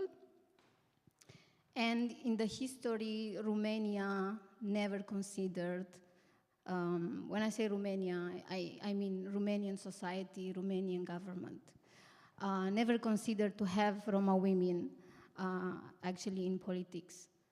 The image of Roma woman is very stereotyped, very prejudiced.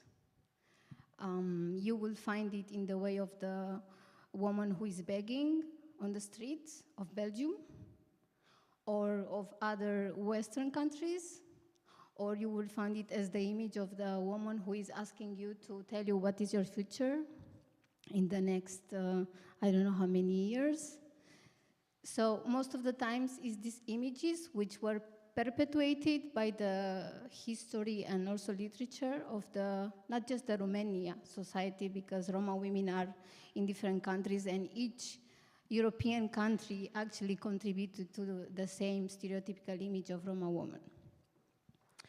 But now also to give you a little bit of, of positivity, for me as a Roma woman, feminist and activist, it was a moment of history when in 2020, 2 Roma women ran for local election. One of them was Antonella Lerca Duda, a trans Roma woman and sex worker. And the second was Nicoleta Vișan, who it is still a woman who was forcibly evicted from her home. Both of them are from Bucharest. They both ran for the elections.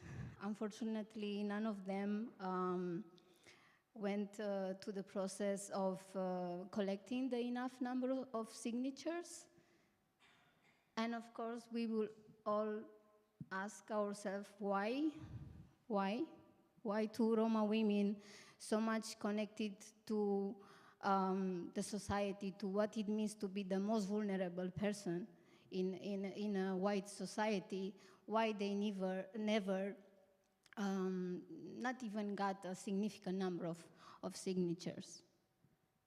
And then, of course, we are looking into the, like I mentioned before, into the racism, which is part of the, not just of the society, but of the institutions of Romania. And I also wanted to say that it's difficult for me as a young Roma woman to see myself in politics, for example, though it is something, it came to my mind when I was going to visit the parliament and, you know, having these vibes of, oh, it's nice, and it's really nice, and it's inspiring to see women of color, Black women, Roma women, women from different minorities who are struggling there. But then when it comes to myself, I would like to do it, but not alone. I think that being alone in politics, it's actually taking us to what we are now today, to not having proper representation, because we follow the same model of liberal leadership when a single person needs to represent entire communities. And I really wish myself in the future to find this model of collective representation, not just for communities, but also for politics. And then you were asking me, am I going to say if representation is important to me? Of course, it is important. It is really important to have representation. But I would also say that it's not enough, right? It's not enough if we don't focus on the very underlying issues that different women are facing. And it is not enough if we do not create intersectional feminist politics. And it is not enough if women who get to be in positions of decision-making, it's not enough if you do not make the space also for us to be there and to become representatives for our communities. Thank you.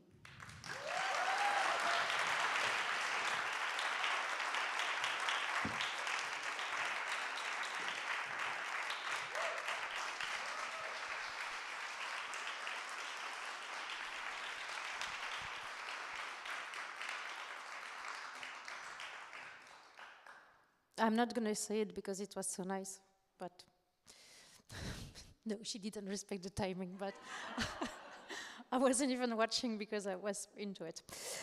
So, the next guest is from Queer Code NGO, and she's here with some portraits of anti-fascist lesbians. Most of them are dead, but still very inspiring, which might give hope to some of you. Please welcome Isabelle Santis.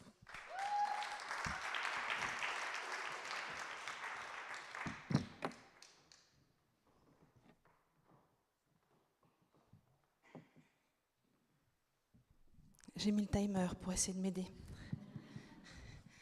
Merci à tous et à toutes. Donc c'est le grand moment de propagande lesbien, d'accord? This is the propaganda moment. Lesbian propaganda moment, of course, it was for me totally clear. Ok. Donc, on va regarder ensemble quelques images de notre album de famille choisi, les lesbiennes antifascistes d'hier. Quelques-unes, puisqu'effectivement, l'idée, c'est plutôt de vous donner envie de venir les chercher avec nous et surtout aussi de documenter vos vies, puisque vous êtes les antifascistes d'aujourd'hui. Merci de prendre soin de vos archives et de nous. Merci.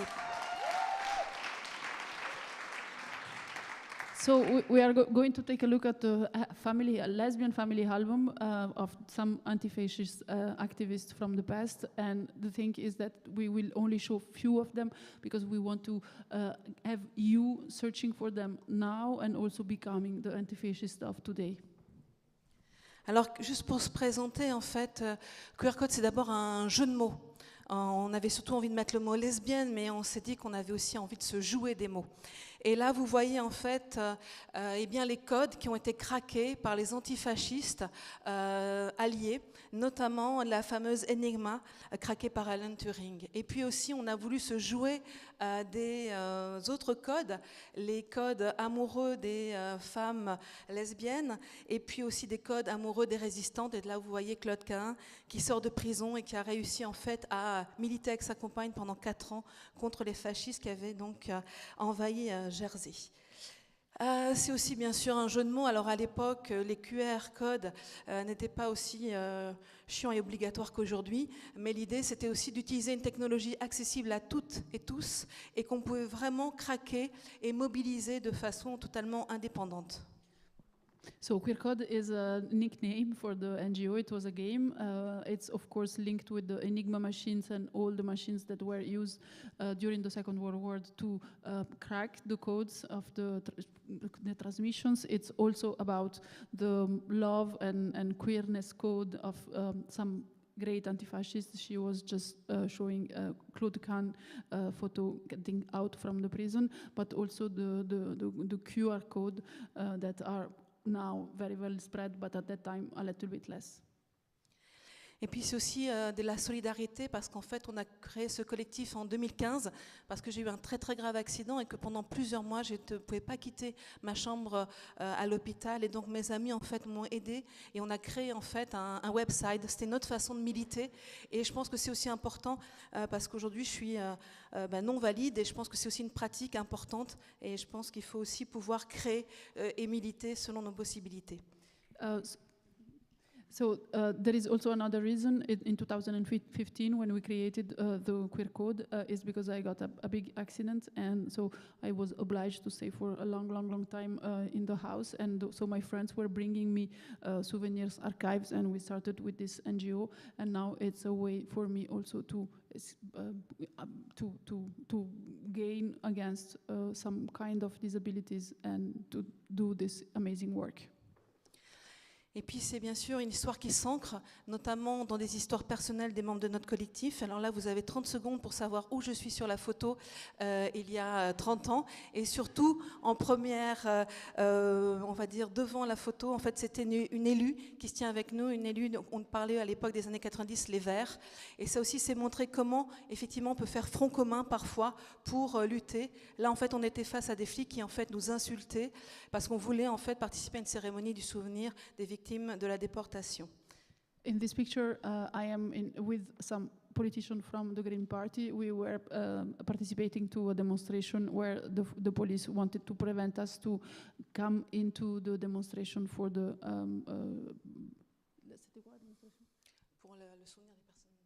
for the remembering of the person that has been deported. Alors effectivement, eh bien pour arriver aujourd'hui en 2023 à quand même un moment historique, déjà on se rencontre, mais au-delà de ça, c'est effectivement 90 ans de lutte pour rendre visible une histoire, notre histoire de lesbienne. Et là, vous voyez en fait un dessin qui parle justement de cette mobilisation qu'on a eue en 93. Et aujourd'hui, en 2023, l'exposition qui est dans le hall, eh bien, il est ici à Bruxelles, mais il était aussi à Liège en avril. Il est aussi parmi d'autres mobilisations internationales. Et donc, vous voyez que de chemin parcouru.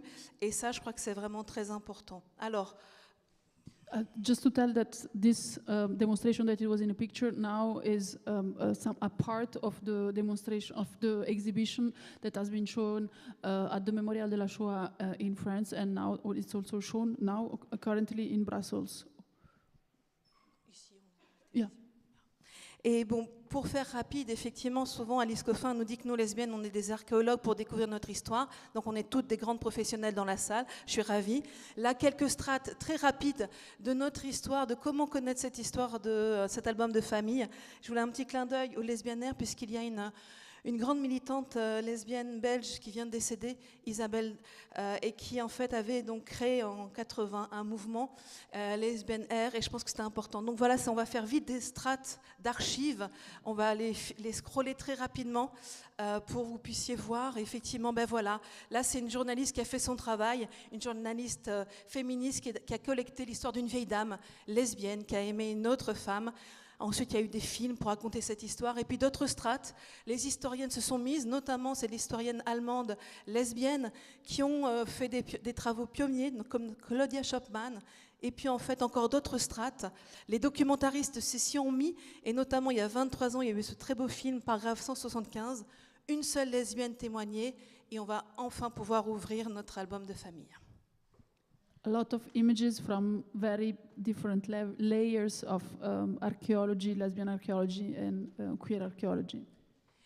Et donc dans ce documentaire, en fait, il y a 23 ans, une seule femme témoignait, parce qu'elle avait pu fuir, parce qu'on l'avait aidée à fuir. Oui, résister, parfois c'est fuir. Moi, en tant que formatrice en autodéfense, c'est une stratégie qui est importante qu'on puisse choisir, aider d'autres à fuir. Et c'est ce qui s'est passé. Annette Eick, en fait, a pu fuir parce qu'elle était juive, mais aussi parce qu'elle était lesbienne. Elle était engagée sur la scène berlinoise, et donc des amis l'ont aidée.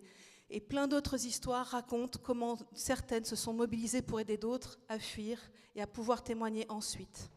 In the film paragraph 175, only one woman testify, and is Annette Eirik, and she was able to escape from the concentration camp thanks to her activism and the friends that she was able to get her out from the concentration camp.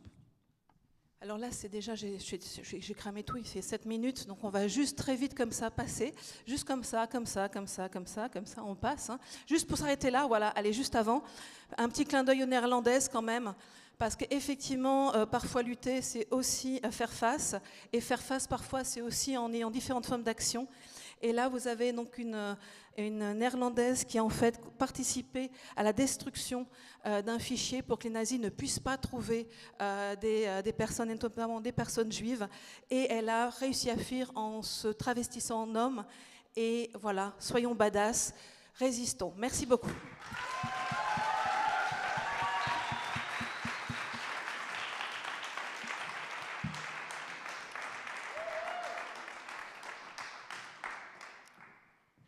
When I'm not nice anymore, I stand up, you know. This is the most aggressive attitude I can take. Actually, in half an hour, they're closing the doors. So, I'm not nice anymore. Last part, how to cover this phenomenon in traditional journalism and in new media. Across Europe, media have been rather reticent about Me Too and very quick to propose a different narrative based on presumption of innocence, denial of justice, and not all men, nya, nya, nya, nya, nya. Yeah, I mean, she said it all anyway. The next speakers are Jenny Caray, Maud Royer, and Maria Codre.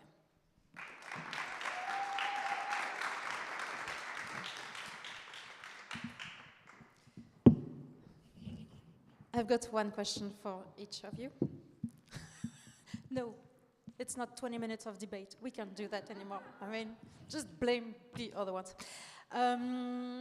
Jenny, you are a media activist from Albania. You were also the first guest of Dancing with the Star who danced with another woman, and you had to put on a dress, and you're still traumatized, and I'm very sorry about that. Maria, you're working for Institute 8 March in Slovenia. We will see later on how you hacked the system and if you can help us do the same. Maud, you're the president of the association Toutes des Femmes, and you former head of digital tools for the French political party France Insoumise. And so I'm going to start with you. What's the role of social networks in the fight against violence in politics? Thank you. I will try to stay very short. No, it's okay. No. It's okay? No, I'm kidding. No, I guess it's not. I will focus on the main point of what I was going to say. I'm sorry about that. Initially, don't worry. But it will maybe be a bit messy. One of the main points I wanted to emphasize is that there was a huge shift in social media politics between what we remember as Me Too in 2017 and now. It's obvious now because we have Elon Musk, so it's obvious for everyone that social media are not neutral places, are not places outside of offline world politics, but it has been the case for long. There have been mobilization against discrimination, against abusive behavior of social media platforms, against marginalized communities, against lesbian, against racialized people who are using social media as politics. But still there is this common beliefs, especially because of Me Too, and especially on the topic of sexual violence, that social media alone can be a tool for women that women can use, and that this will help them to speak freely. And this is kind of a misconception nowadays, which is to link with the common misbelief that this is first a question of women's speech and not of men violence and not of repression. And social media alone today is weaponized by men who face accusation of violence in politics. It's a tool amongst many others that they use to counterattack along with the justice system when they attack for defamation, for example, victims who talk about the aggressions they were victims of. And social media alone cannot be a helpful tool without journalism, without investigation journalism, which can help victims speak about what they live and protect the sources and preventing them from being the target of harassment online, of attacks in justice, and social media alone cannot be enough. And I will finish on this. What I want to give as a message of hope about social media is that despite all Elon Musk is doing on Twitter against women, against trans women particularly these days, it will prevent it from being a platform useful for talking publicly about what we need to talk, but it will never prevent it from being a platform when we can connect, where we can organize, where we can meet each other, where we can create contact with other people. And I want to say that the organization that I am president of in France, Toutes des Femmes, was an organization which was created at the beginning by 10 people who met on Twitter because we didn't have a space to meet in real life. And this, I think, will still be the case in the next years, despite all the counterattack we have on social medias. Thank you. Was I short enough? You are perfect, and I'm sorry for rushing you out, but you know, I'm just doing my job. Jenny, you said that. Oh no. Okay. Hi, Maria. Hi. So the NGO you working for worked so well that you actually influenced a political campaign, and so you did hack the system. And I want to know how. This is a very personal question because I'm trying. I can't. Okay, so yes, please, thank you how for did you do that? Introduction. How did you push like feminist topics on political campaign? I think that's a very hard question, and I'm not sure I have the answer to that. But I will speak about our Me Too campaign that we started in Slovenia, a bit like broadly about it, and tell you how we made it to the legislative change of rape law. We changed the rape law to the yes means yes model. And I also... You did hack the system, I told you. We did, but it's not just us, and that's basically my point, because we were just a platform or just the pushing force, because of course we filed a law into the National Assembly with the help of 5,000 signatures. 5,000 voters basically signed and verified their signatures for the law to be passed. So I think we are some kind of platform for people to actually make a difference, because everybody wants to make a difference, everybody wants to be active, and we kind of, give them a platform. But I also wanted to add on, we started the Me Too campaign, and then we, after that, did the Yes Means Yes campaign. But Me Too in Slovenia wasn't spontaneous. We didn't do it on social media. We made a special website. Of course, we made it with the help of feminist activists that were also active in the 90s, but then we kind of took charge. And we got over 350 testimonies. And I think this is a very important aspect, because what you were saying about social media, this is another platform, and this was, it was more open. And also what we wanted to do with the website was to give space for people, for everybody to share their stories, not just maybe celebrities, as it happened in the USA, and mostly maybe powerful people could share their stories. We wanted to make a space that was open for everybody, for the elderly, for people with disabilities, for young people, and we actually achieved that. We got a lot of testimonies from victims of sexual violence and harassment from all ages and all backgrounds. And that was the basis, the people's stories were the basis for the Yes Means Yes campaign. And I think maybe I could add on this topic also that the catalyst for the Yes Means Yes campaign was a news article. It was a news article about a rape case. And in that case, the victim was sleeping while the rape took place. And that was such a big piece, of course. The media presented it in all of the ways. Some were okay, and some were really bad. But that was the way that media started talking about it and people started talking about it. It made a huge impact, and that was the moment that we knew that we have to make a change. And then we started the Yes Means Yes campaign, and we, I think, collected 5,000 signatures in 8 days. And that's, I think it shows how important this topic is. And a few months later, the law was passed in the National Assembly. Of course, we had to put a lot of pressure and also make a lot of press conferences and putting the topic out there. But we made it, and I think that was a collective effort. Thank you.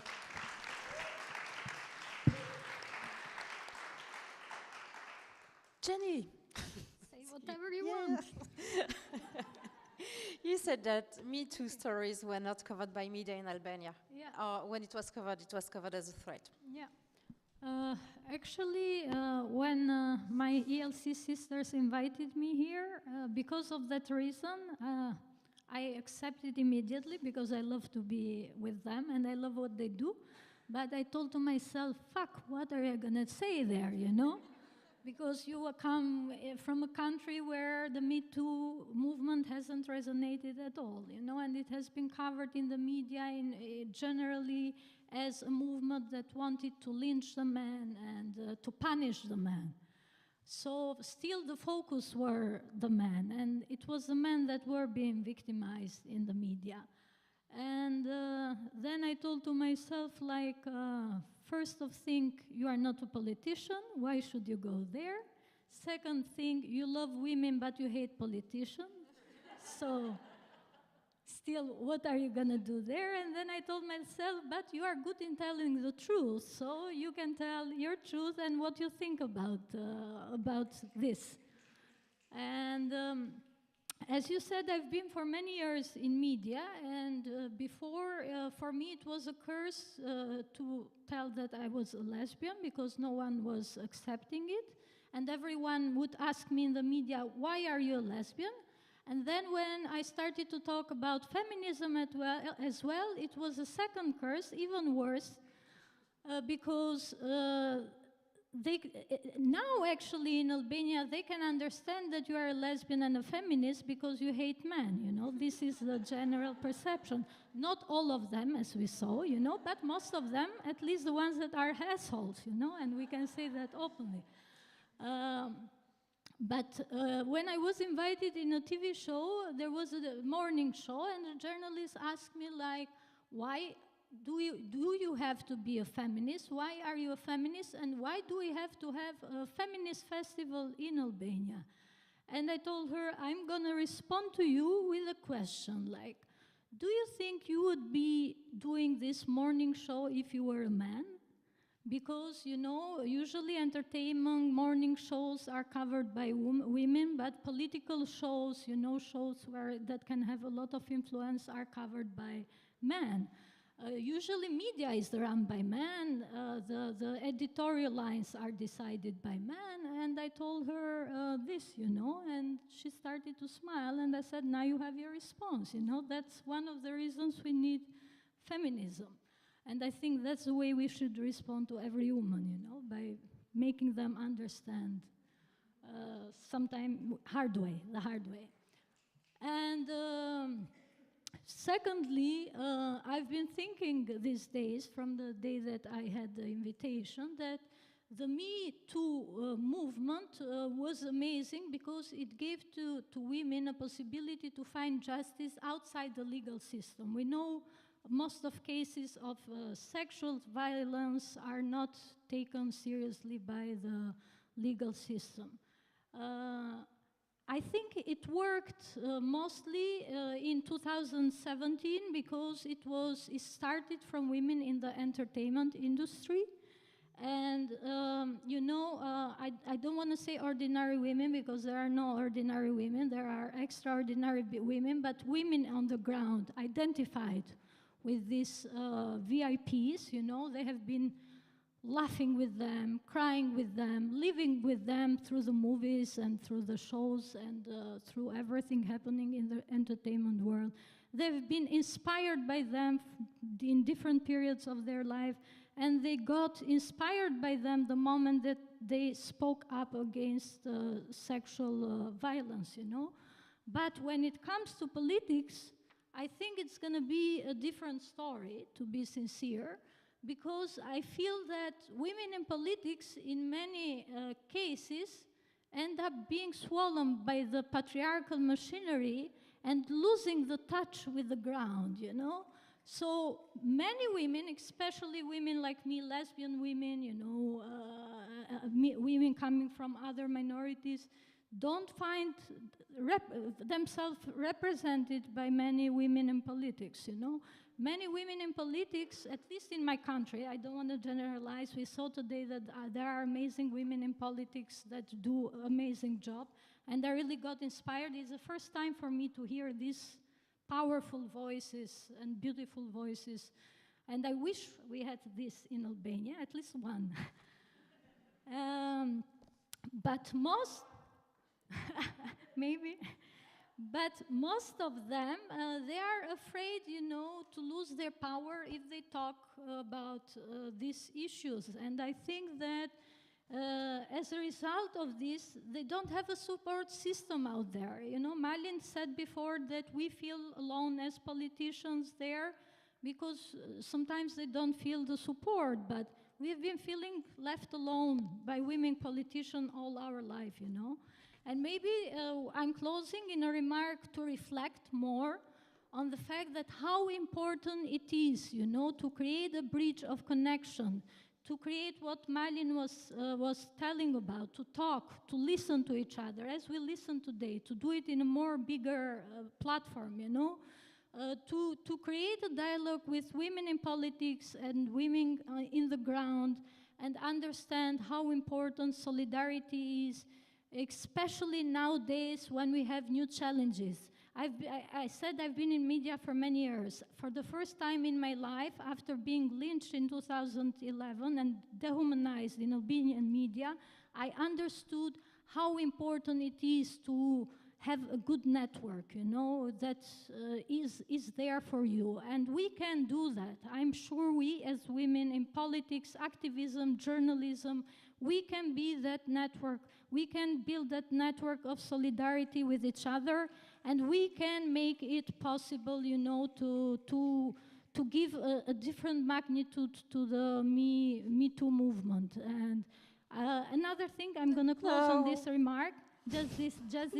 This is very important. Yeah, but we have to close in 10 minutes, and yes, we have 3 speakers. But, this is because I think that the Me Too movement has created a kind of fear in men, has not made all of them be accountable of the horrible things that they have done, but they are afraid of being punished now.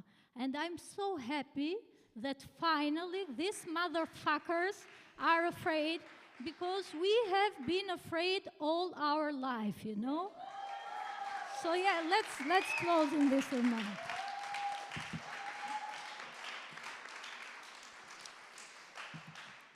Okay, that was worth it. Thank you so much.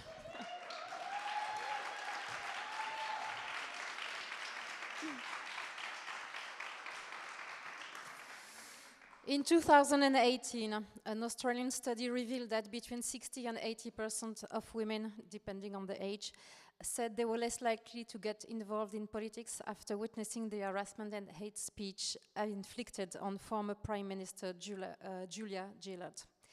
Attacking female politics is also a way to keep next generation to engage.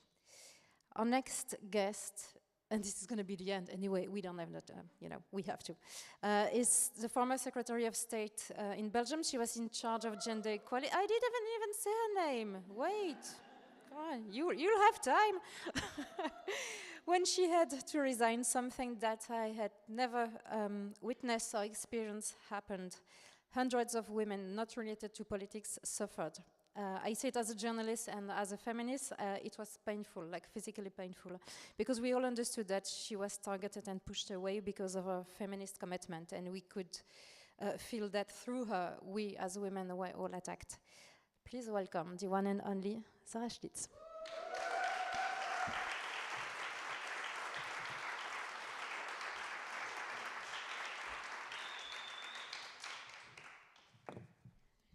Thank you, Florence. It's a great pleasure to be here with other women who decided to bring their activism in the political field, in the Fight Club France. Yes, because we knew that it will not be easy to enter into it. We knew. And we decided to go there because we have a responsibility for the next generation, and we own it to the other women who fight to permit us to enter into the political field. Every day, I try to tell me that it's not personal. They are fighting against us because it's a fight of territory, it's a fight of place, of power.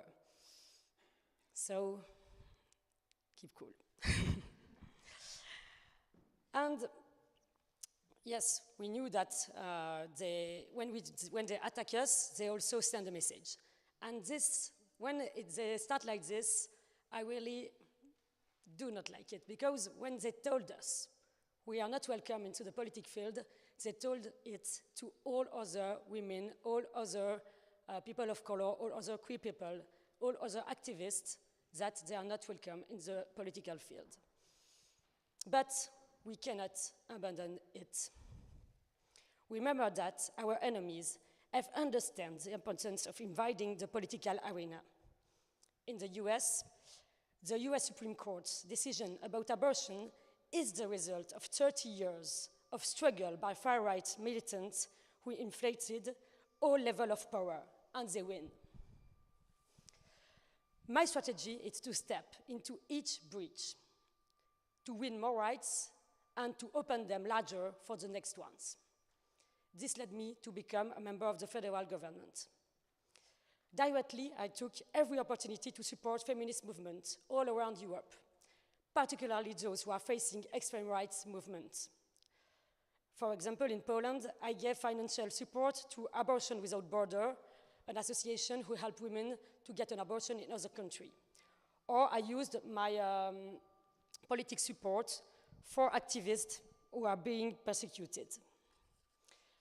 Quickly, I built a feminist network at European and international level. I identified feminist ministers in several countries in Europe and all around the world. And when Turkey decided to leave Istanbul Convention, I was able to activate 17 ministers who co-signed an opinion piece in 24 hours to reaffirm our support to Istanbul Convention. In conclusion, Florence, in 7 months, all the citizens of Europe will be voting. And I see two challenges. First, we must impose feminist, queer, anti-racist themes on the European campaign.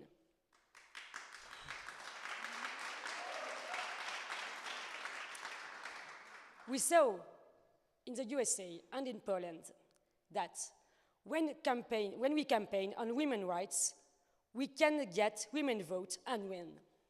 And I think that if we work on young, on queer, on people of color and other minorities, we can win all together. Because sometimes, when I speak with old white men, sometimes I think that they forgot that we have the right to vote. Yeah.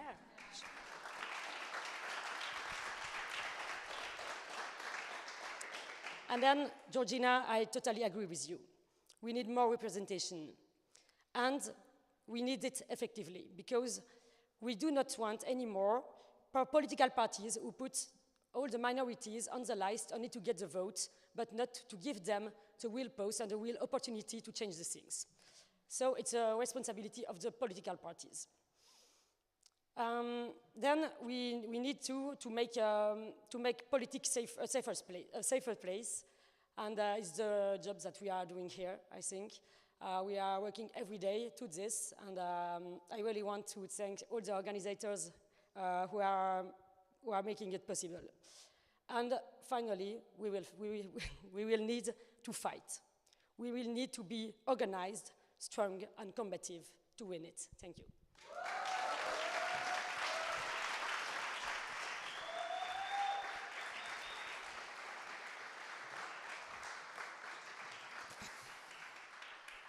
Thank you. I'm really sorry, but we will have to close in a few minutes. And I know that some people, some activists are here, and I promised that I would give them some time to read the political ideas and that they had, proposition they had, and I'm not going to be able to do that, and I'm really, really sorry about that. But the last word goes to Eva Perez Nanclares, who's the co-chair of ELC. She's also a feminist. feminist, lawyer, activist. Well, anyway, she's from Spain. Everything. Yeah, you everything. Thank you very much. First of all, the ELC have done it again. We are the Lesbian Genius. The team have done it. Please, a lot of applause to the ELC team and to the other organizer of these events, Aida, Anne-Sophie, Alexa, Oana, and Ilaria. Thank you for your hard work. Also to Silvia, because she's here as well, and the rest of the team. And also thank you very much to you all for joining today, both here in Brussels and also online. We organized this event here, as Sarah was mentioning, because of the elections. We are going to vote very closely, and we are sincerely terrified. We know that the far right is rising everywhere in the world. In Spain, as you know, we got it. And we stopped them because of the women vote, basically. So, the past 2 weeks we had Argentina and we had the Netherlands. And they are to remind us that the far right is coming and will come for all of us, for lesbians, for trans people, for feminist activists, and for people of color. So we are worried because we know that the system is pushing us out. Women, people of color, trans people, lesbians are not simply discouraged from the candidating and engaging in politics.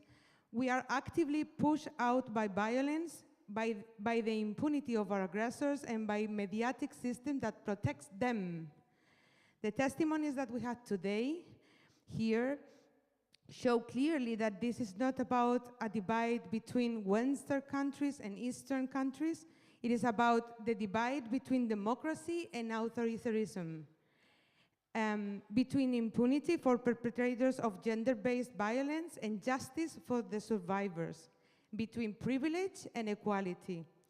Make no mistakes, without us, the system will not survive the attacks of the far right. Democracy needs us. We need democracy, but democracy needs us. Democracy needs lesbian, feminist, trans, and anti-racist voices. We need to engage and we need to be protected while we engage. Political parties need to do more. Media needs to do more. This is what we have heard here. I would like to thank you very much, all the politicians, all the activists who were here today. As Audre Lorde said, our silence will not protect us.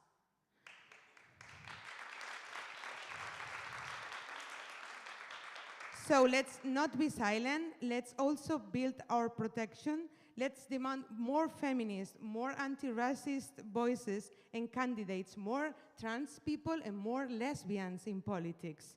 And let's show up and vote all of these candidates. Thank you all.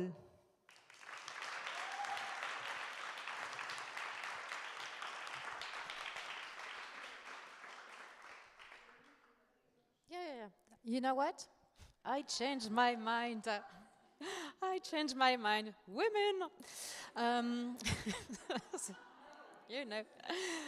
Yeah, plus I'm on my period, you know, blah, blah. Anyhow, can the activist who wrote the proposition to political parties come on stage?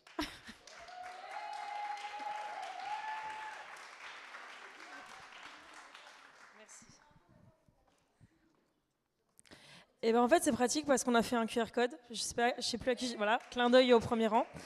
Et cette carte blanche, elle a été écrite principalement donc par des militantes, principalement bi, lesbiennes, misandres, envers les hommes cisgenres, en soutien et en collaboration avec le mouvement MeToo Politique in Europe.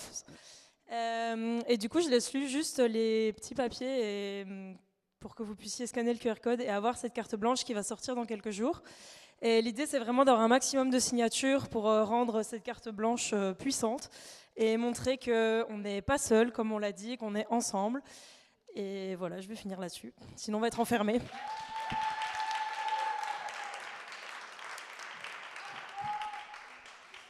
J'ai encore un truc à dire. I wanted to thank, I know Aida is dying, but before you die, Aida, I just wanted to thank you and thank Jessica Because you actually made this possible, and thank you so much for everything you did. And I'd like to call Joël Sambi on stage, please.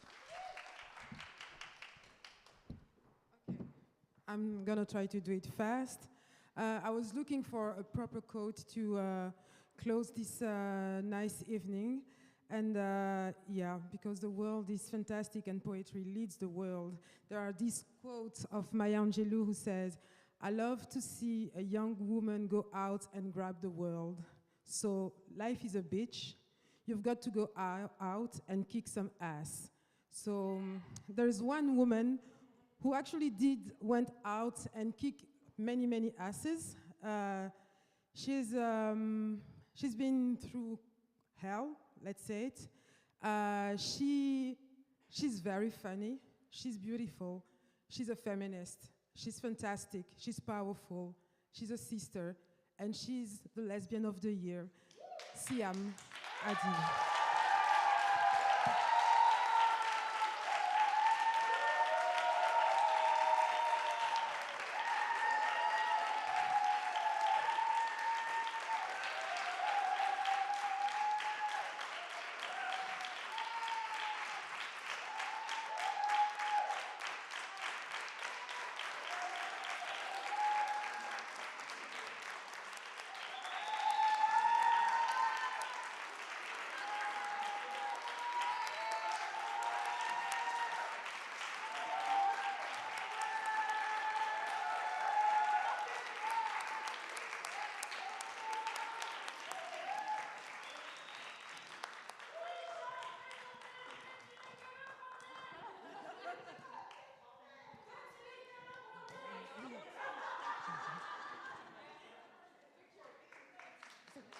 Ok, merci.